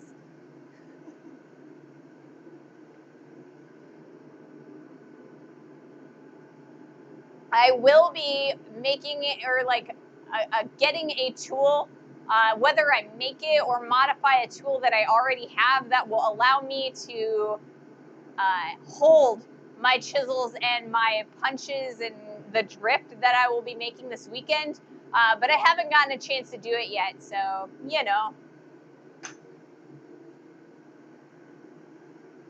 Yes, but yes, I'm always up for tips and tricks. So if you have spare parts of tongs, you can hold the punch.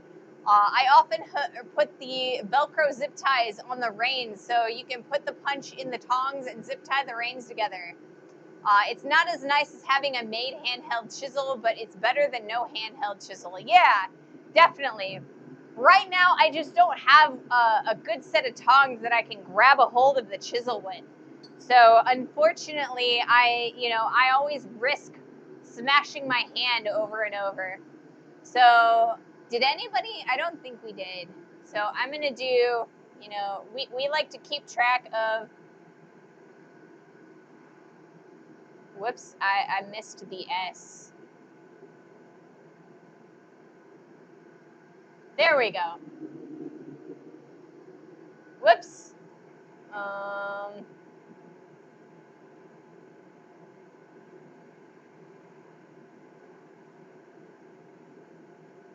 There we go. McFluffs, 89. May I ask what you are making? We are making a Y, like the letter Y. So right now we're making a sign that says Ray's Smithy. So right now we're working on the smithy part of that sign. So every letter for this particular sign is focusing on a different blacksmithing technique. So our S was a penny scroll. So you can kind of see the little penny scrolls on the ends of that S. The M was an upset corner. You can see the upset corner that we made in the center of that M on the middle leg. The I was focusing on twists. So I did 4 different twists, and you guys voted on which one you preferred. So we hung up the staircase twist. I did a T out of a split cross or a Friedrich's cross. I'm not happy with it, so I didn't hang it up. There's a little bit I still want to do with it, so, I haven't hung it up yet. And then right now we are working on the letter Y, and we are focusing on a chisel cut. So right now we're using this chisel to cut a line and cut our legs for the V of our Y apart. I've also used vice grips in a pinch. Yeah, I don't know. I could probably use some vice grips. Ooh, I can smell rain. It is actively raining out there. Let's see if I can set these vice grips up.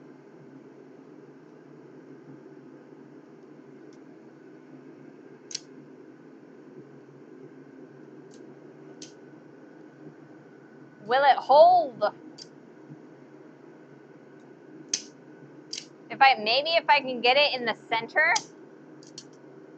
it might hold. Let's see. Will it hold?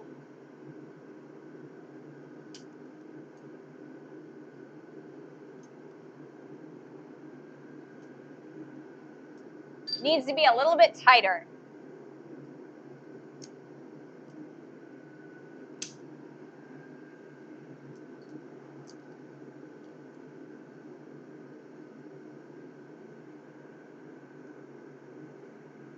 Little looser. There we go. Maybe we can work it this way now. So I'll hold it like this, and then I can hammer like so. So I just got done hammering my hand on the chisel because I missed the chisel and hammered my hand with the hammer. So we're trying to come up with a good solution. Oh, nice. I've always wanted to get a feel for blacksmithing, but there aren't any blacksmith shops near me as far as I know. McFluffins, thank you so much for the follow. You are always welcome to join. What's the bar on the sawhorse do? This bar that's on the sawhorse, what this does is it just raises any longer pieces of stock that I put in the forge up to the bottom of the floor of the forge. The forge is a little bit, the lip of the forge on the floor is a little bit higher than the sawhorse. So if I put like a longer bar, like here's a longer bar, right? If I wanted to put this in the forge, that bar makes it so that it's like nice and level. So that's what that's for.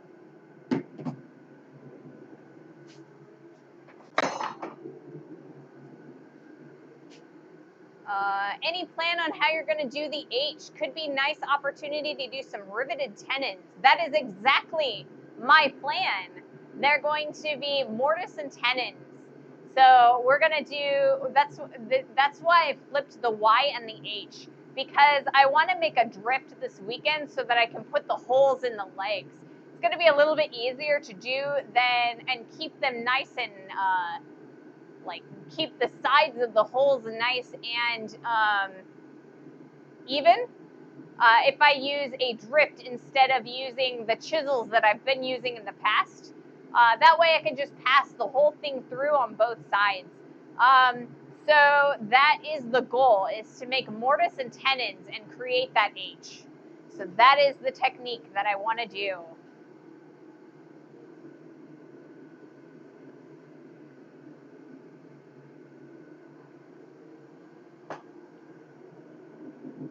All right, let's do another heat. Haha, great minds think alike. Definitely.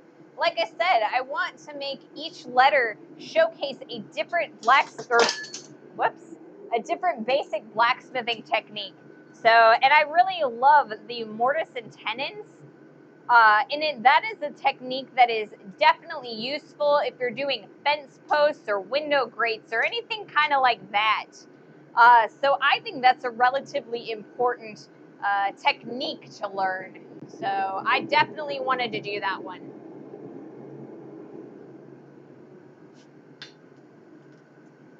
Let's see how well this works. This makeshift handled punch.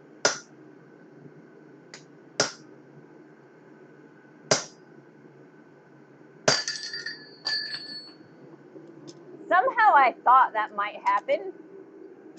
Yeah. Goodness gracious. It'll work for us.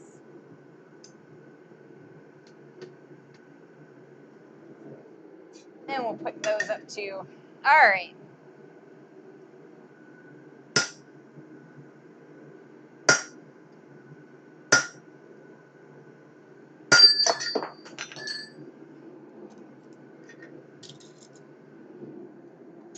Of course, of course.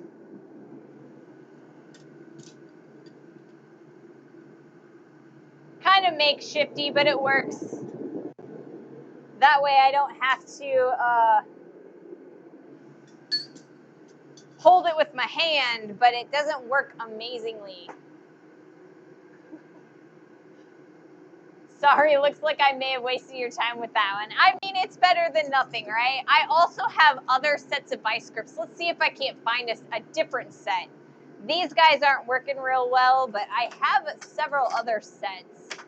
I wonder if I can find a different set. Like a regular set of vice grips. Let's see. there one in here? There used to be one in here.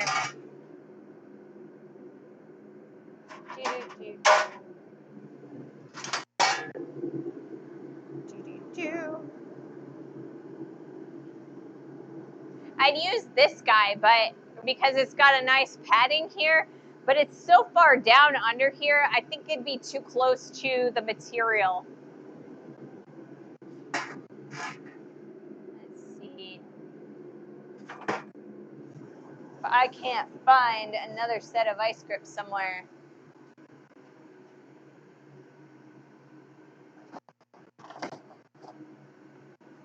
Looking around the shop. There used to be one under here. But I don't see one there either. Huh. I don't know what I did with my vice grips. I really don't know. I had a set. Is there one over here? That's not one. I don't know. Let's see.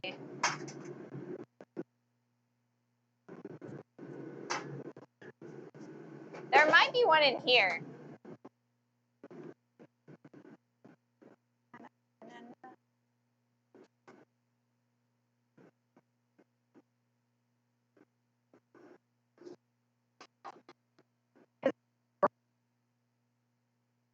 Found one. Yay! This is a really old set. Like, this is a really old set. This is not my set. How does this even work?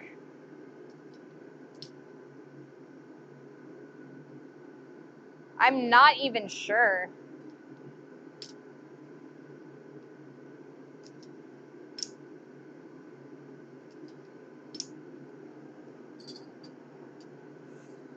So I believe this one actually used to belong to the previous owner of this shop.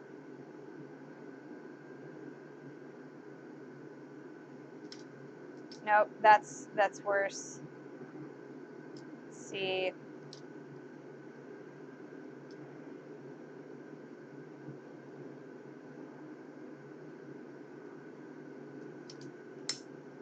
I mean, it is a set of vice grips. Screw on the end is actuating the handle. I think so. It's got like a little thing here.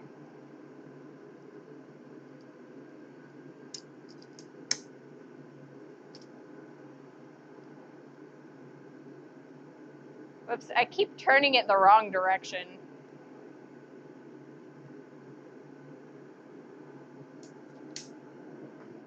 Ugh.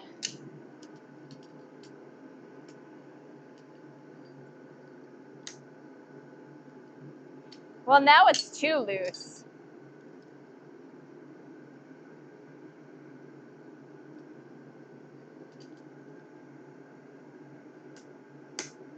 That's better. That might work. Let's turn this though. Rah. Turn this so that we can hold it like so, I think. Or maybe not. I don't know. We'll make it work. That's better. Fingers crossed that'll work a little better. This is a really nice vice grip. Like I said, this is not my vice grip. This belonged to the previous tenant of this particular shop. He was a woodworker, and he passed away, and that's how I ended up with this shop.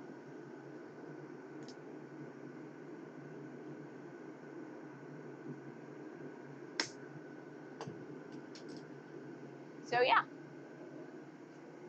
All right. Is this one of those if only I didn't clean the shop moments? It definitely is. Oh, the back rooms. Yeah, I have back rooms now.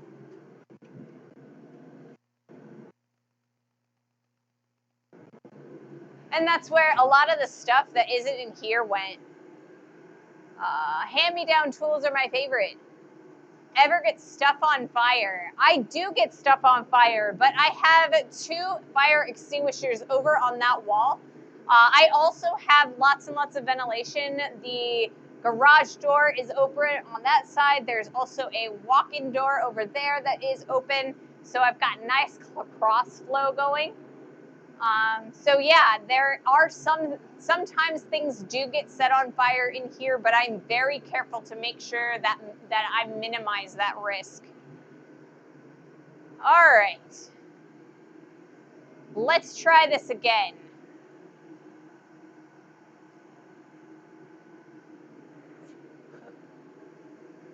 Only partner. Yeah, I mean, you know, I only set my partner on fire. And myself, sometimes on fire. I've set myself on fire far more times than I have set my partner on fire. If you believe that.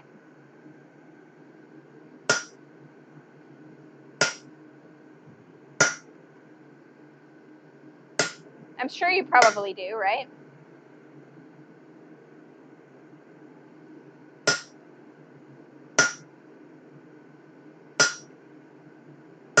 That is much better. Thank you for the suggestion, Jack. Much better. This is going a lot faster, and because I'm not afraid to hit my hand, definitely going faster.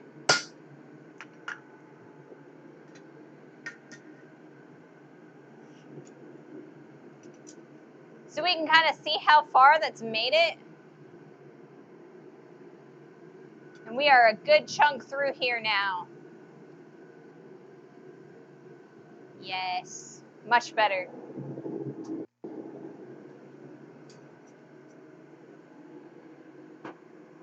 That's exactly it. It lets you put more power in and not fear the hammer on the fist. Yes, definitely. I do think that I want to make or modify a set of tongs, though, that I can use for this process. That way, because I mean, the vice grip works, but it's kind of makeshift. So I definitely think a new tool or a modified tool is warranted in this case.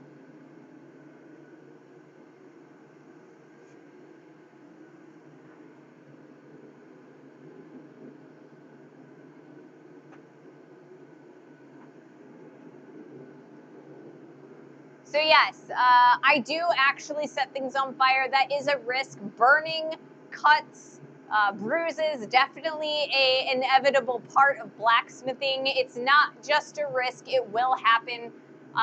But safety is minimizing the frequency of the injuries that you give yourself. Make sure that you use safety equipment, PPE, and that'll help you a little bit. Always be mindful in the shop when you are working with power tools of any kind. But yeah.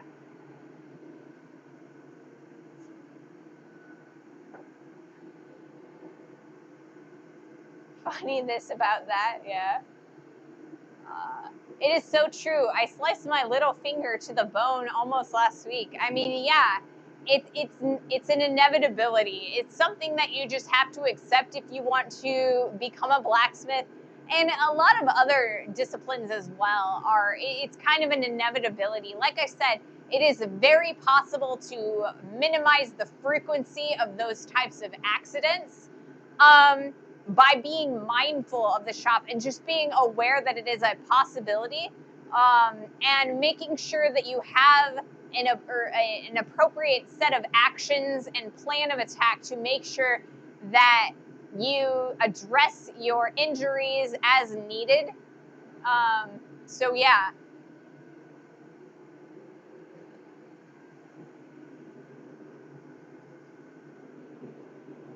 I always say that it is an inevitability. You will injure yourself in the shop, but minimizing it is, that's how you do the safety first thing. It ends up being more like safety third, because if you are too safety conscious, you'll never get anything done. But you can definitely minimize your risks. And we are doing an ad right now, so once this ad is up, I will do another heat. It looks like we've got plenty of heat in our material. And it is starting to actually get a little bit cooler in here now that the temperature is dropping, because it's starting to rain. So I might actually turn off the fan here in a little bit if it stays this way. Everything is lava, but the floor is the floor. Yes. I mean, you know, you gotta take the risk and, you know that it's, you know, it's gonna happen, but you can minimize the amount of times it happens. Yeah, I think that I'm gonna turn off the fan for the moment. It's maybe not, I don't know. I think I'll be all right. I'm gonna hit record on this while I'm over here. And I'm gonna flip this clip too. I don't think I was gonna turn off the fan. I don't think I'm gonna do that. So yeah. All right, so let's do another heat. If I can get the piece out of, oh wait, it also helps when I have the camera correct. There we go. Much more better.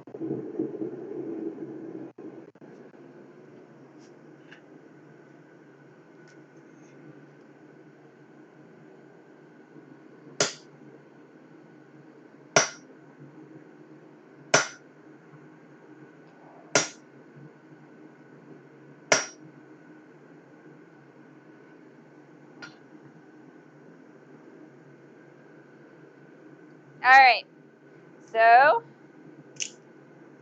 need to tighten this up a little bit.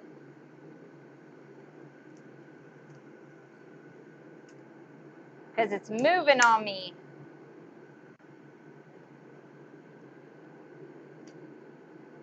There we go, much better.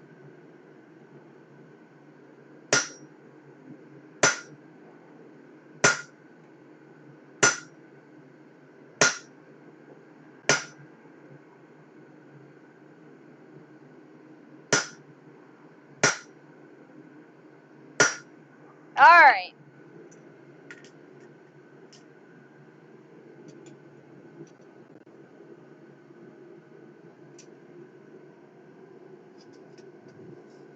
Need to focus on that tip a little bit.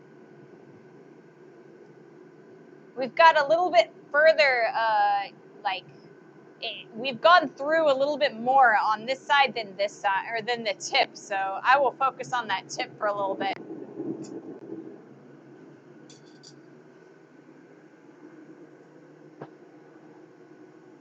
Hammer, hammer.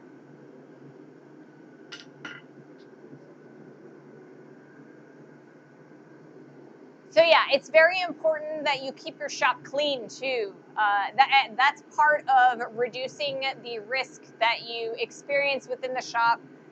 If you've got lots and lots of scale all over the floor, it makes it slippery. You can fall and trip. That's not good, you know. You got to make sure that you have everything in hand.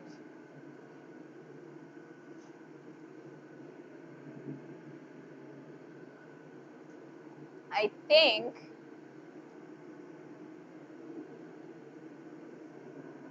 so. We've got about 20 minutes left in our normal stream time. I think we might be able to go a little bit long today, so that we can maybe finish this project. We should be finished by 3, or in the 3-hour allotment. If I go, you know, a half an hour long. So let's see what we can do. I'm hoping that we can get this piece done.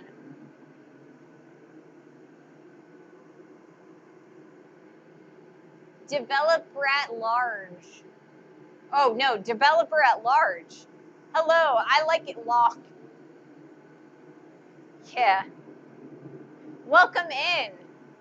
It's been a while since I've seen you.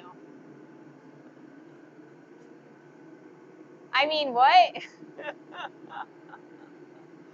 At large. Yes. Developer at large. I do that all the time. I like start looking for words in people's handles, and then I'll stop when I see the first word, and then I won't realize that it's a longer version of that word, like developer. Yeah, I'm sorry about that. Hey, Dirty, welcome in. I'm glad you could make it. So we are doing what am I saying? What am I doing? We are doing a chisel cut. Y, like the letter Y, but with a chisel cut. So yeah, that's what we're up to today. I am about halfway through our material, and it's starting to have taken quite a long time to do that. Swiss gave me the idea of getting grabbing the chisel with the vice grip, and it's been working a lot better. I smashed my hand earlier because you always end up missing your chisel at least once. So it's been going a lot faster now that I have the chisel with the vice grip. We're banging on things until they look like they're supposed to. Yes, Jack did that, but sure, I'll take credit for it. You're right, Jack did. It was Jack. I don't know. My brains today. You guys have both given me a great advice. Like, all of you have given me great advice over, the months that I've been out here streaming. So, you can all take a little bit of credit. And I am out of water now. I two containers of water, and I am already out. So we'll see if I need to ask for another. But it's relatively warm out today, and I knew that I would probably need 2 mugs of water. So I don't know, maybe I should have made a 3rd one for myself. GG us, yes. You guys are great. You give great advice, and we all learn here. I have a lot of fun too.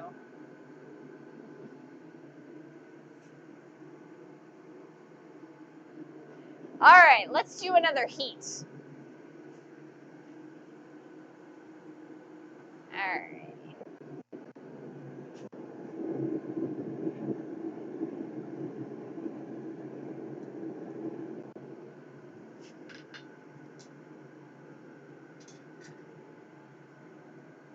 And I said we were going to focus on this tip.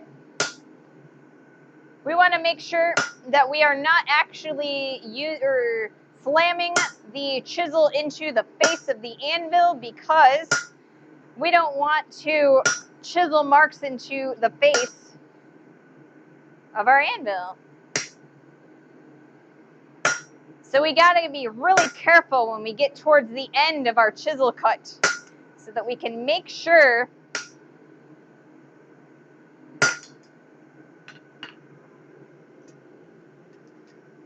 that we don't damage the face of our anvil. I think we're doing all right. We're making good progress.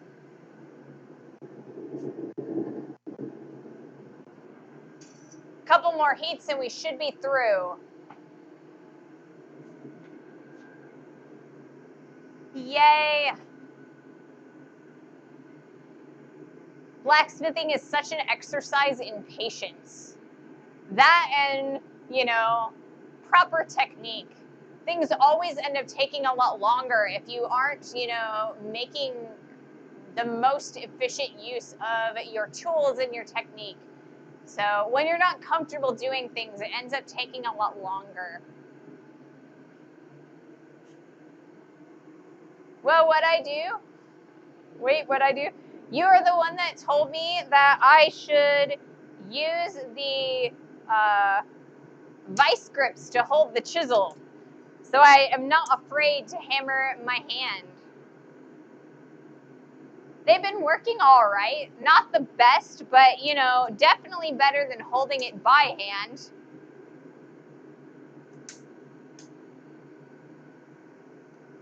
My only issue is that they keep loosening up on me. Every time I use the, or, you know, I hammer them, they kind of vibrate a little bit. And that's my main issue there, is they keep vibrating, and so it'll move, or like the screw will move. Ah.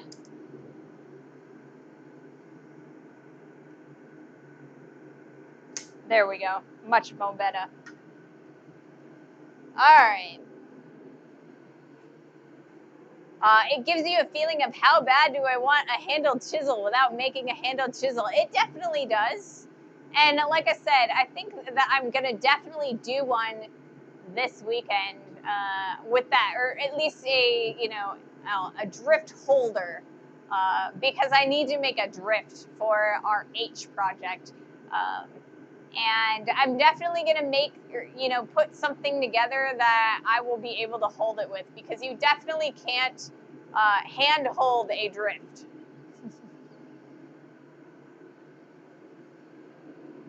Especially, you know, as it gets to the point where you're going all the way through your material. It gets hot the entire length.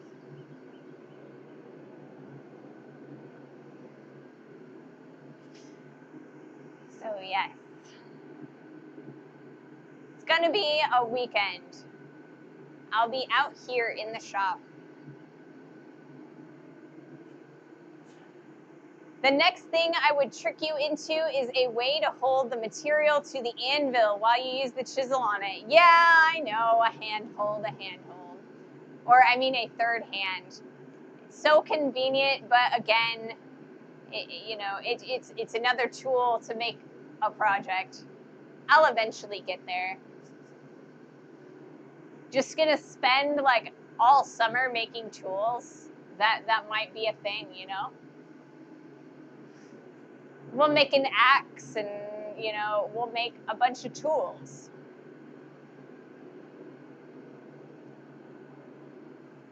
Gotta make tools to make the axe anyway, right? I use a motorcycle chain nailed to a stump with a loop on the end that I stand in.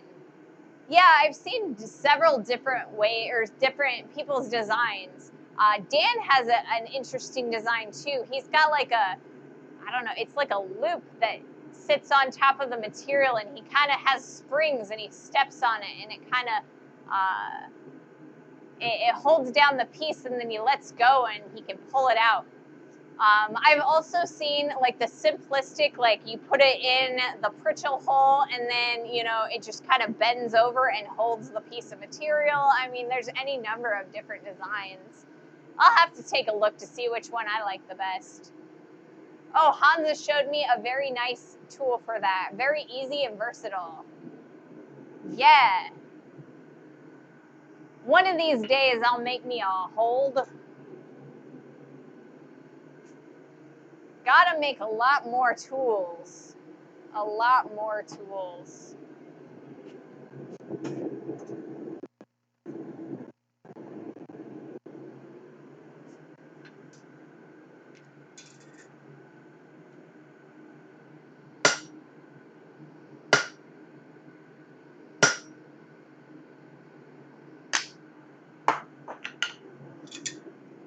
And that is definitely a way to set myself on fire. The piece fell off the anvil and kind of slid down the leg of my pants. Fortunately, or I guess it was my apron. Fortunately, it didn't make it to the fringes on my pants.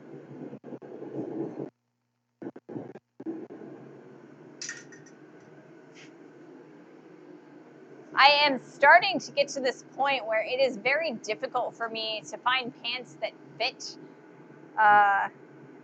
except for, and check all of the boxes for things that I need in pants. I've started using men's work pants. These guys typically, or these aren't, these are just like ladies' jeans. But I've started buying men's work pants, and they've been working pretty well for me. But I cannot find fully cotton pants anymore. It's just like nobody makes clothes that are 100% cotton anymore. I do have to say, though, I love the pockets on men's pants. If I hadn't started wearing men's pants myself, I'd be very jealous. And I used to be very jealous of men's pants. And maybe less so now, though.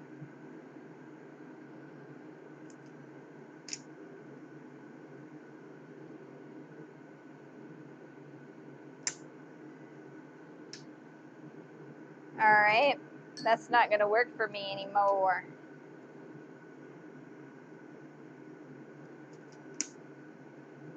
Maybe I'm making it looser. I don't know. I'm not very good with the whole righty-tighty, lefty-loosey thing. I always get really confused by it. Because it's right on the top. Or, I mean, you know, it's right on the top, but left on the bottom. Where are all the preferences hidden in Firestorm? At 1 p.m. I will teach a text class on preference set 1. Hey, Bluesy, how are you?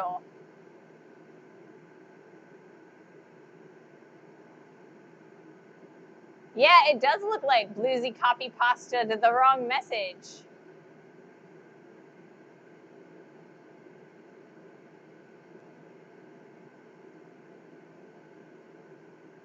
But that's all right. It's a piece of flat bar bent in a narrow kind of V that's layered flat on the anvil and welded to a hardy plug. And then you just jam the work piece between the V bar. Okay, yeah. I've seen a few like that. Yes, polyester does melt. Yeah. So if polyester doesn't just disappear on you, like Jack just said, it's very dangerous, because if it starts melting and like gets caught in your on your skin, it'll do so much damage to your skin. I have an uncle, and when he was a kid, he set a fire in the barn and got like his polyester pants soaked in gasoline. And so when he set it on fire, his pants melted to his legs, and he had to get skin grafts, like large amounts of skin grafts. So be very, very careful about what kind of textiles you bring into the shop, especially a hot shop. Make sure that you're using as much cotton as possible, because cotton, it will singe the top of it, but normally it will just fall right off without melting. If you have like little fringes on the bottom of your pants, like if your pants are too long and you're like stepping on them and you've got like, you know, blown out knees or anything like that, will set on fire very quickly, very easily. Make sure that you take care to keep your pants in, or, you know, your clothes in nice condition when you're forging. Yikes. I do not like cotton. Wool. I mean, wool is good too, but it's kind of warm.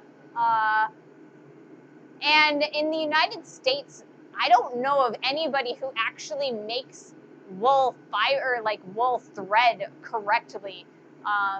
because wool thread can be really comfy and not scratchy, but so many of the wools that are, or the sweaters and wool products manufactured for the United States, they're all itchy.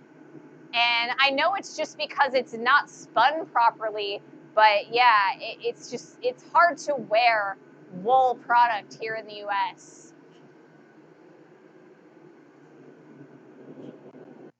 All right, I'm gonna do another heat real fast.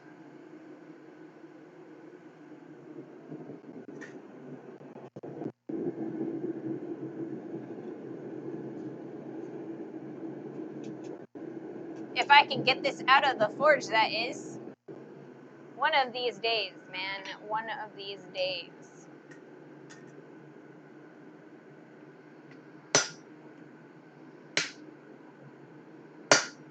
And that would have been my hand.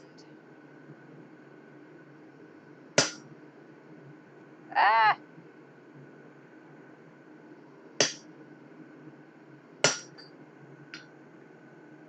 Goodness gracious.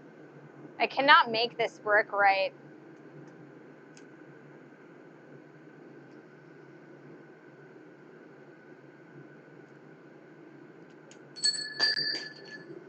Ugh. Dropping things. All kinds of problems today. Part of me knew that it would be like this all day today, though. It's just been one of those days.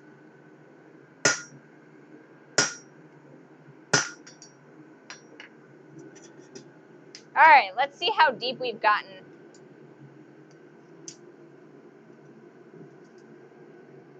Looks like we're getting there. A little bit longer. I will get there, I promise, guys. I promise.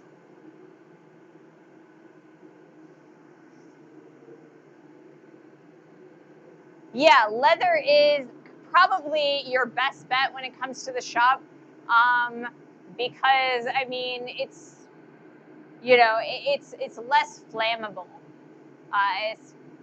That's why I wear the leather aprons and, you know, the leather welding gloves when I need to. Marathon, not a sprint. Exactly. That's blacksmithing as a whole. Blacksmithing is a marathon, not a sprint. It is an exercise in patience and zen. And I mean, that's part of why I like it so much. It's just, it forces me to kind of slow down.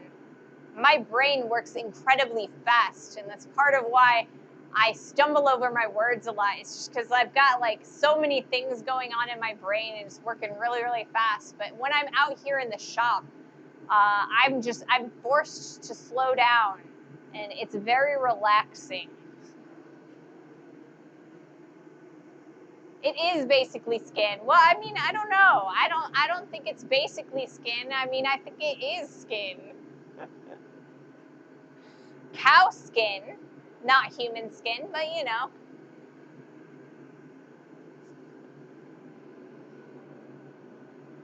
We're not going with human leathers.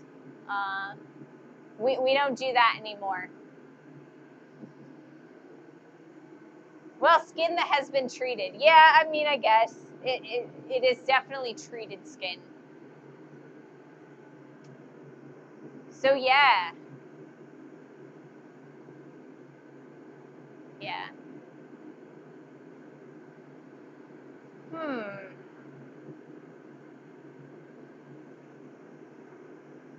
Starting to run out of topics to talk about, or maybe it's that I don't know what, you know, my brain is not functioning quite right.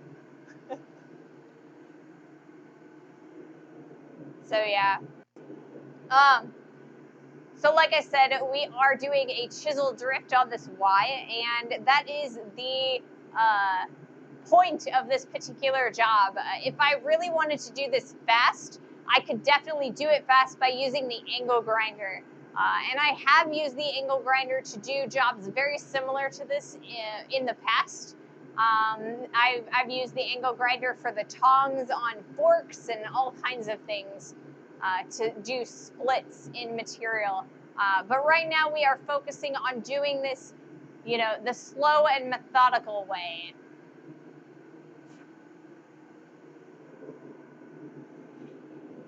It's also pretty, you know, you get to look at all of the bright metal and the heat of the forge.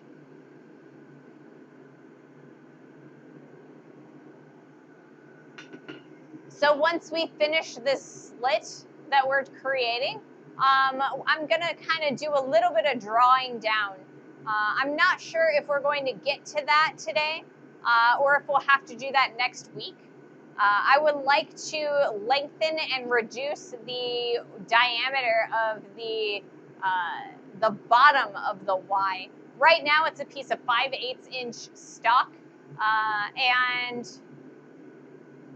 it is, you know, it's kind of really wide in comparison to the rest of the letters for this sign. So I definitely need to do some reduction. But like I said, I'm not sure if I will have time to do that during this stream, but we will definitely be doing it this next week. We will definitely be finishing this sign up next week.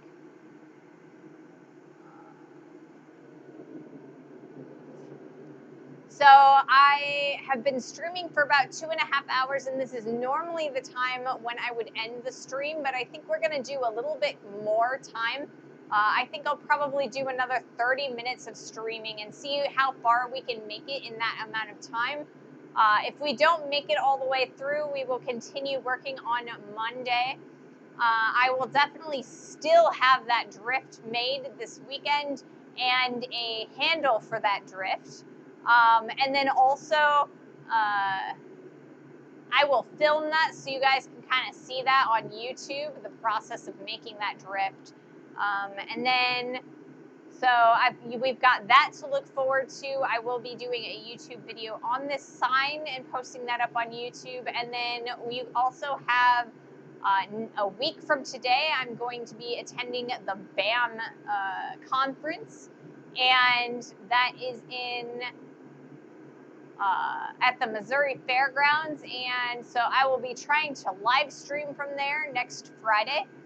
If I have enough bandwidth, I should have enough bandwidth. It's relatively close to the highway. I'll be using my phone and taking a walk around the conference, maybe showing some demos, doing some interviews with people. So I will definitely be posting videos on YouTube for that as well. Yay, banana conference. It is a banana conference. And banana is a loving phrase for Abana, the American Blacksmith Association. And BAM is a chapter of Abana. So exciting. That is the chapter that I will be a member of. I used to be a member of the Illinois and Wisconsin chapter, but when I moved here, I'm a little bit too far away to attend their meetings, so I kind of left it by the wayside, and I never made it to a Missouri meeting. So I'm really looking forward to hanging out with the Missouri blacksmiths.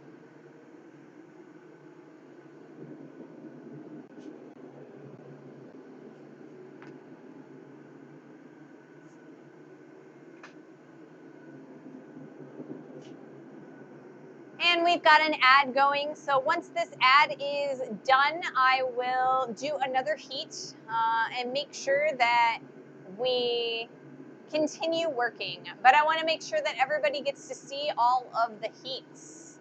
That's what you come for, right? That and the lovely company. I need some water.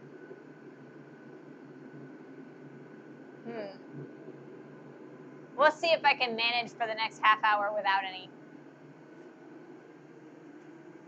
Yes, the company is lovely. And it's not just my company that's lovely and I really enjoy. It's all of you guys. You guys make this stream possible and entertaining and fun. I would have stopped streaming a long time ago without you guys. Streaming is a lot of effort and a lot of work, but it's definitely worth it. Let us see. We've got about 10 seconds left in the ad timer, so really shortly after after the timer is done, we will do our next heat. And it looks like it's over. I am gonna take a look at my cameras real fast. And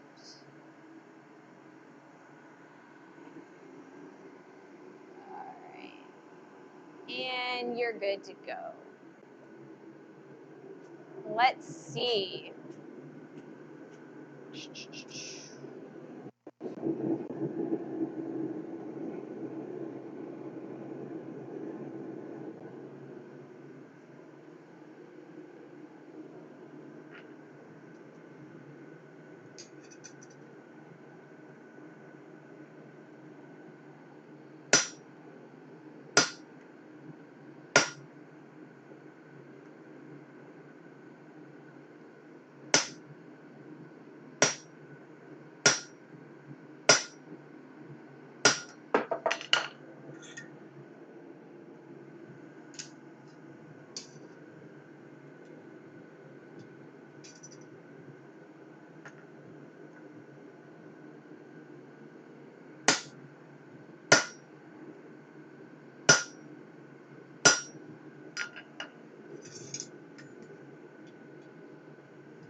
All right. I'm starting to get pretty close to the end of this. So what that actually means is that I'm going to have to protect my anvil face by finding something to put on top of that.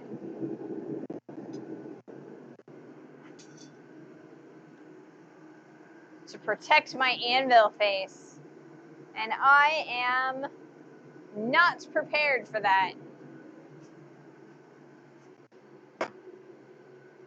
Do I have anything that I can put all over the face?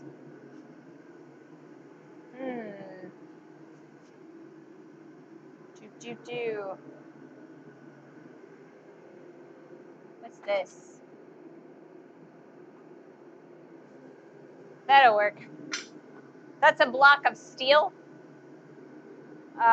This guy is, I don't know, I think this is like a block of tool steel.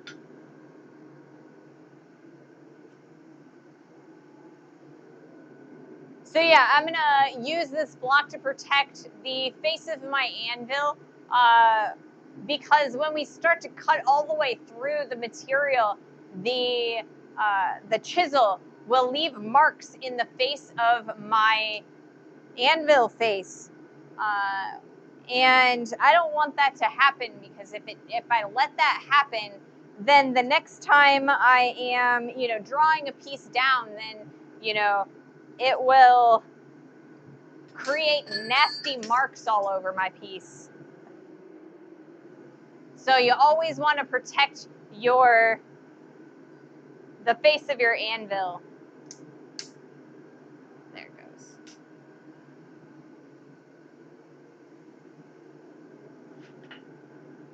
Alrighty. And we are almost done with this chisel drift. Or I mean, I guess this chisel cut. I do have there is another process that I could possibly do, and I might actually do that on not this next heat, but the heat after. I might just take it over to the vise and finish out that cut over on the vise. I could definitely do that. We'll see what happens if I can punch all the way through on this next heat, or if I, can use the vise to finish this. But once this cut is completed, I will probably end the stream. So we'll see how much longer it takes.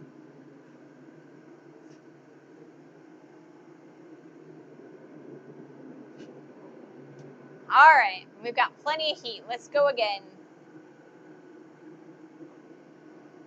Where get a flash of frame? Seems like the camera. Chat believes you. Oh, chat believes in you. We're get a flash of a frame. It might be, I don't know. I did just hear a little bit of thunder, so it might have actually been like, I don't know. Might have been a little thunder maybe, I don't know.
Seems like the camera, I don't know. There might be something weird going on with the camera.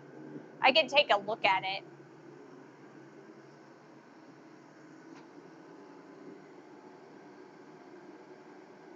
It seems like it's all right.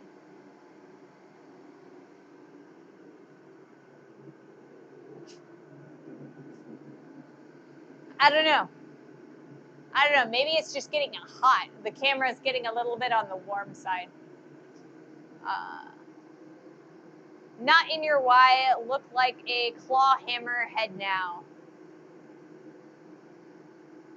Yeah, it does kind of look like a claw head hammer now. And that's kind of how you end up making claw hammers.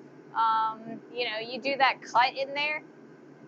That's how they used to do them, you know, when they were using hand tools for that.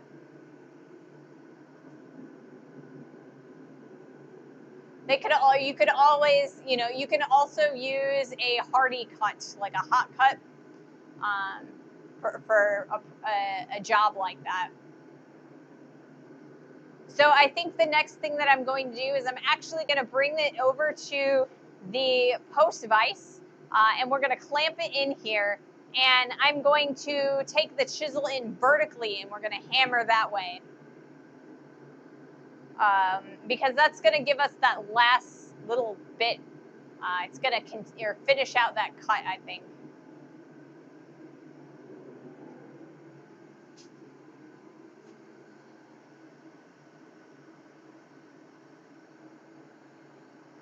So I think I might, yeah. I think I might move the camera over to the post vise if I can manage it without causing issues. Super issues.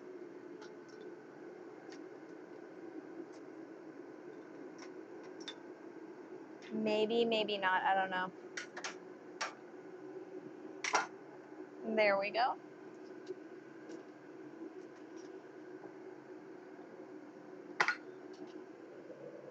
Now let's focus this camera on the vise. There we go.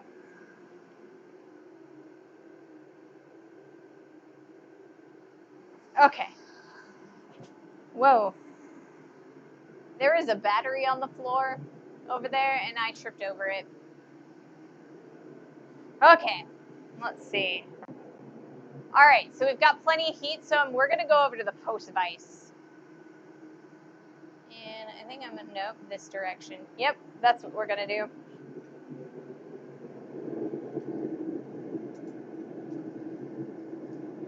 See if we can get this to work.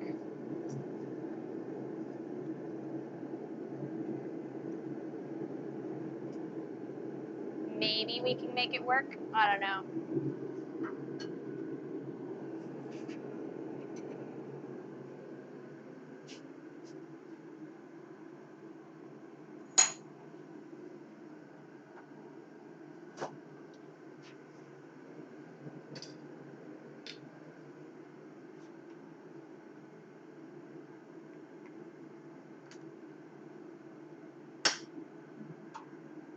Yeah, no, it's not gonna work this way because this guy. All right, let's see if I can make this happen.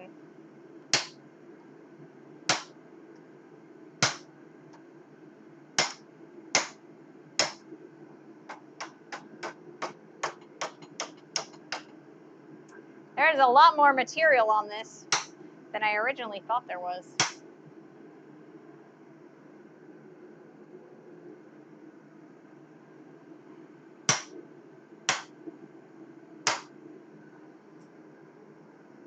We might go back to the anvil.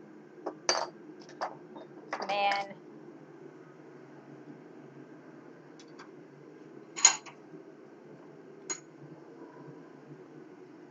We don't have near the thickness that I thought we did. We'll make it work.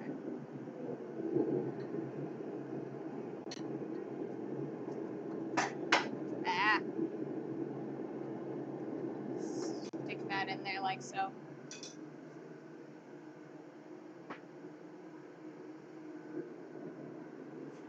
So I'm starting to think that we're probably not going to finish this today because I have stuff that I have to do at the 3-hour mark or shortly thereafter, and I need time to do that.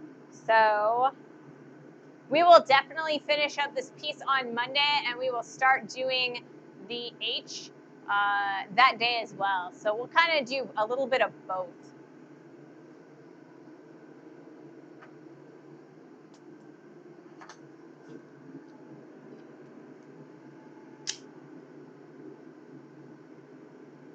So I'm really sorry that I have not been able to finish this today, but I guess them's the breaks.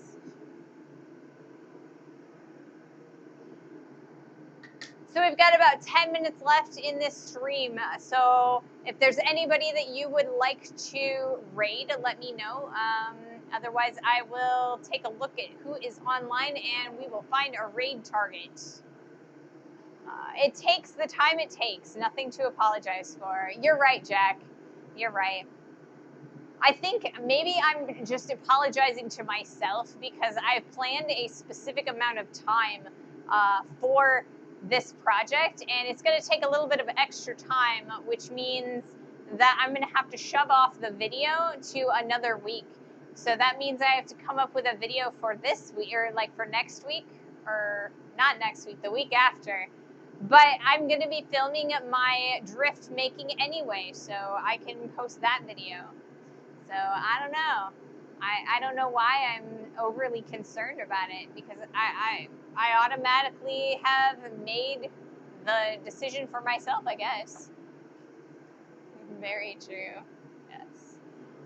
So yeah, okay, so next week or next Wednesday, we will have the 2-pound hammer dressing, the engineering hammer.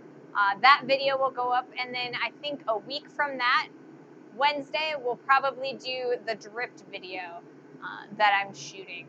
And then maybe after that, we'll be finished with the sign at that point, I'm hoping. But I mean, you know, when stuff doesn't go our way, we always adapt because that's what we are. That's what we do. We're blacksmiths. Adaptation is one of those, you know, one of those main things that we like to do.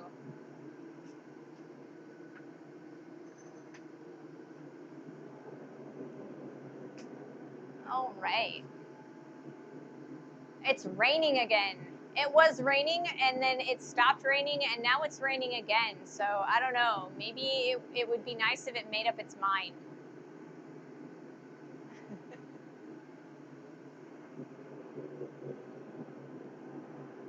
Right. Let's see. Do I want to go to the vise or do I want to go to the anvil? I think I actually want to go to the anvil. I don't need this yet either. It's a lot thicker than I thought it was originally. I must have gotten like a angled tip of the piece because it looked a lot thinner than it actually is. So I'm going to move that camera over here so you guys can see on the anvil, the flat. So give me just 1 second and I will be right there, ready to go.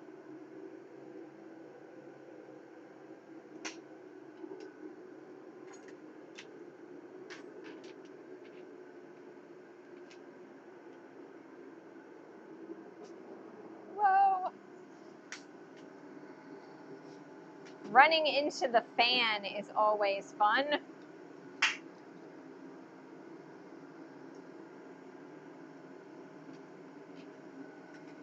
Ah. I got it. We're good.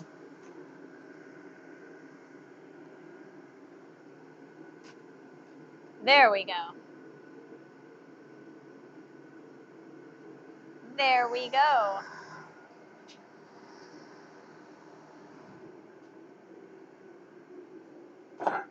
Whoa. All right, we are good to go. Let's do another heat.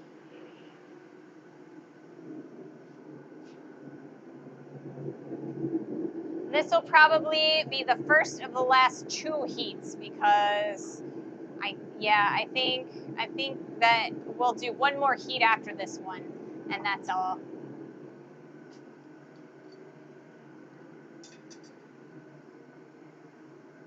So I can get to my appointment.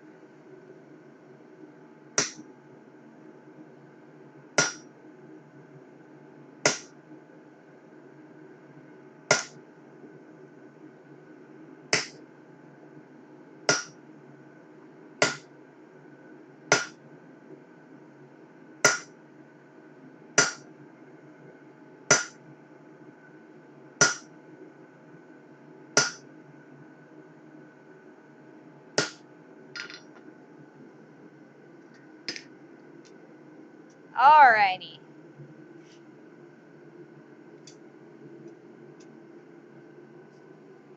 And we're getting there.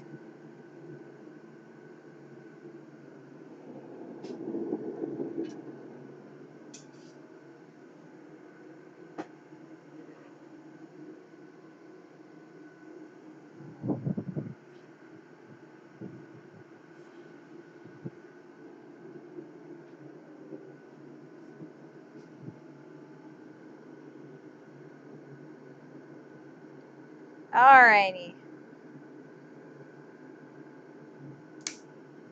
There we go. Much better. I've got 1 more heat left. 1 more heat. We will make sure that this gets all nice and hot and we'll be ready to go. I want to thank you guys all for joining me today, and I've had a blast. So if there's anybody you'd like to raid, let me know.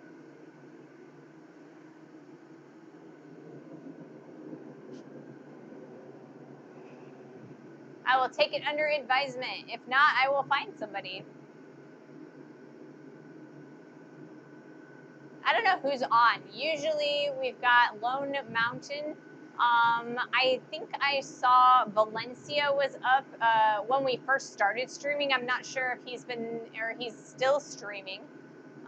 But yeah, there's a lot of people around usually. Thank you. Thanks for the stream. Have a great weekend. You guys too. You guys have a great weekend as well.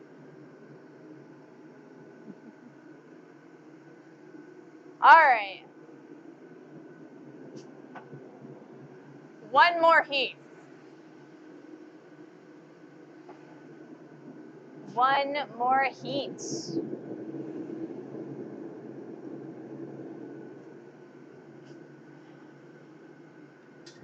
Let's do this.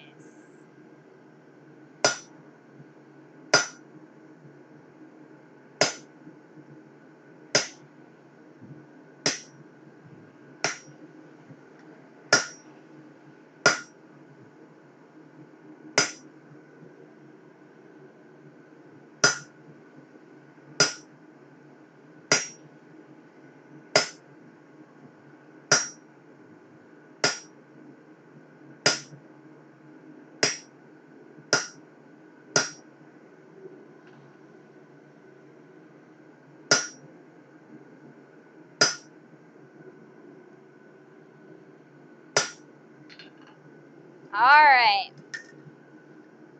That's all she got for today. Thank you so much for joining me, and have a wonderful day and a wonderful weekend.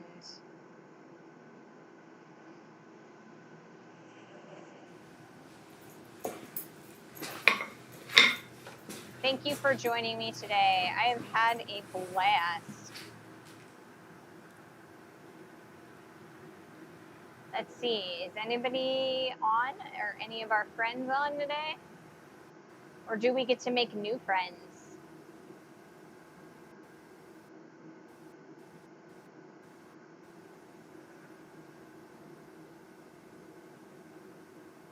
Let's raid Valencia. Sound good? Go from the smithy to some glass.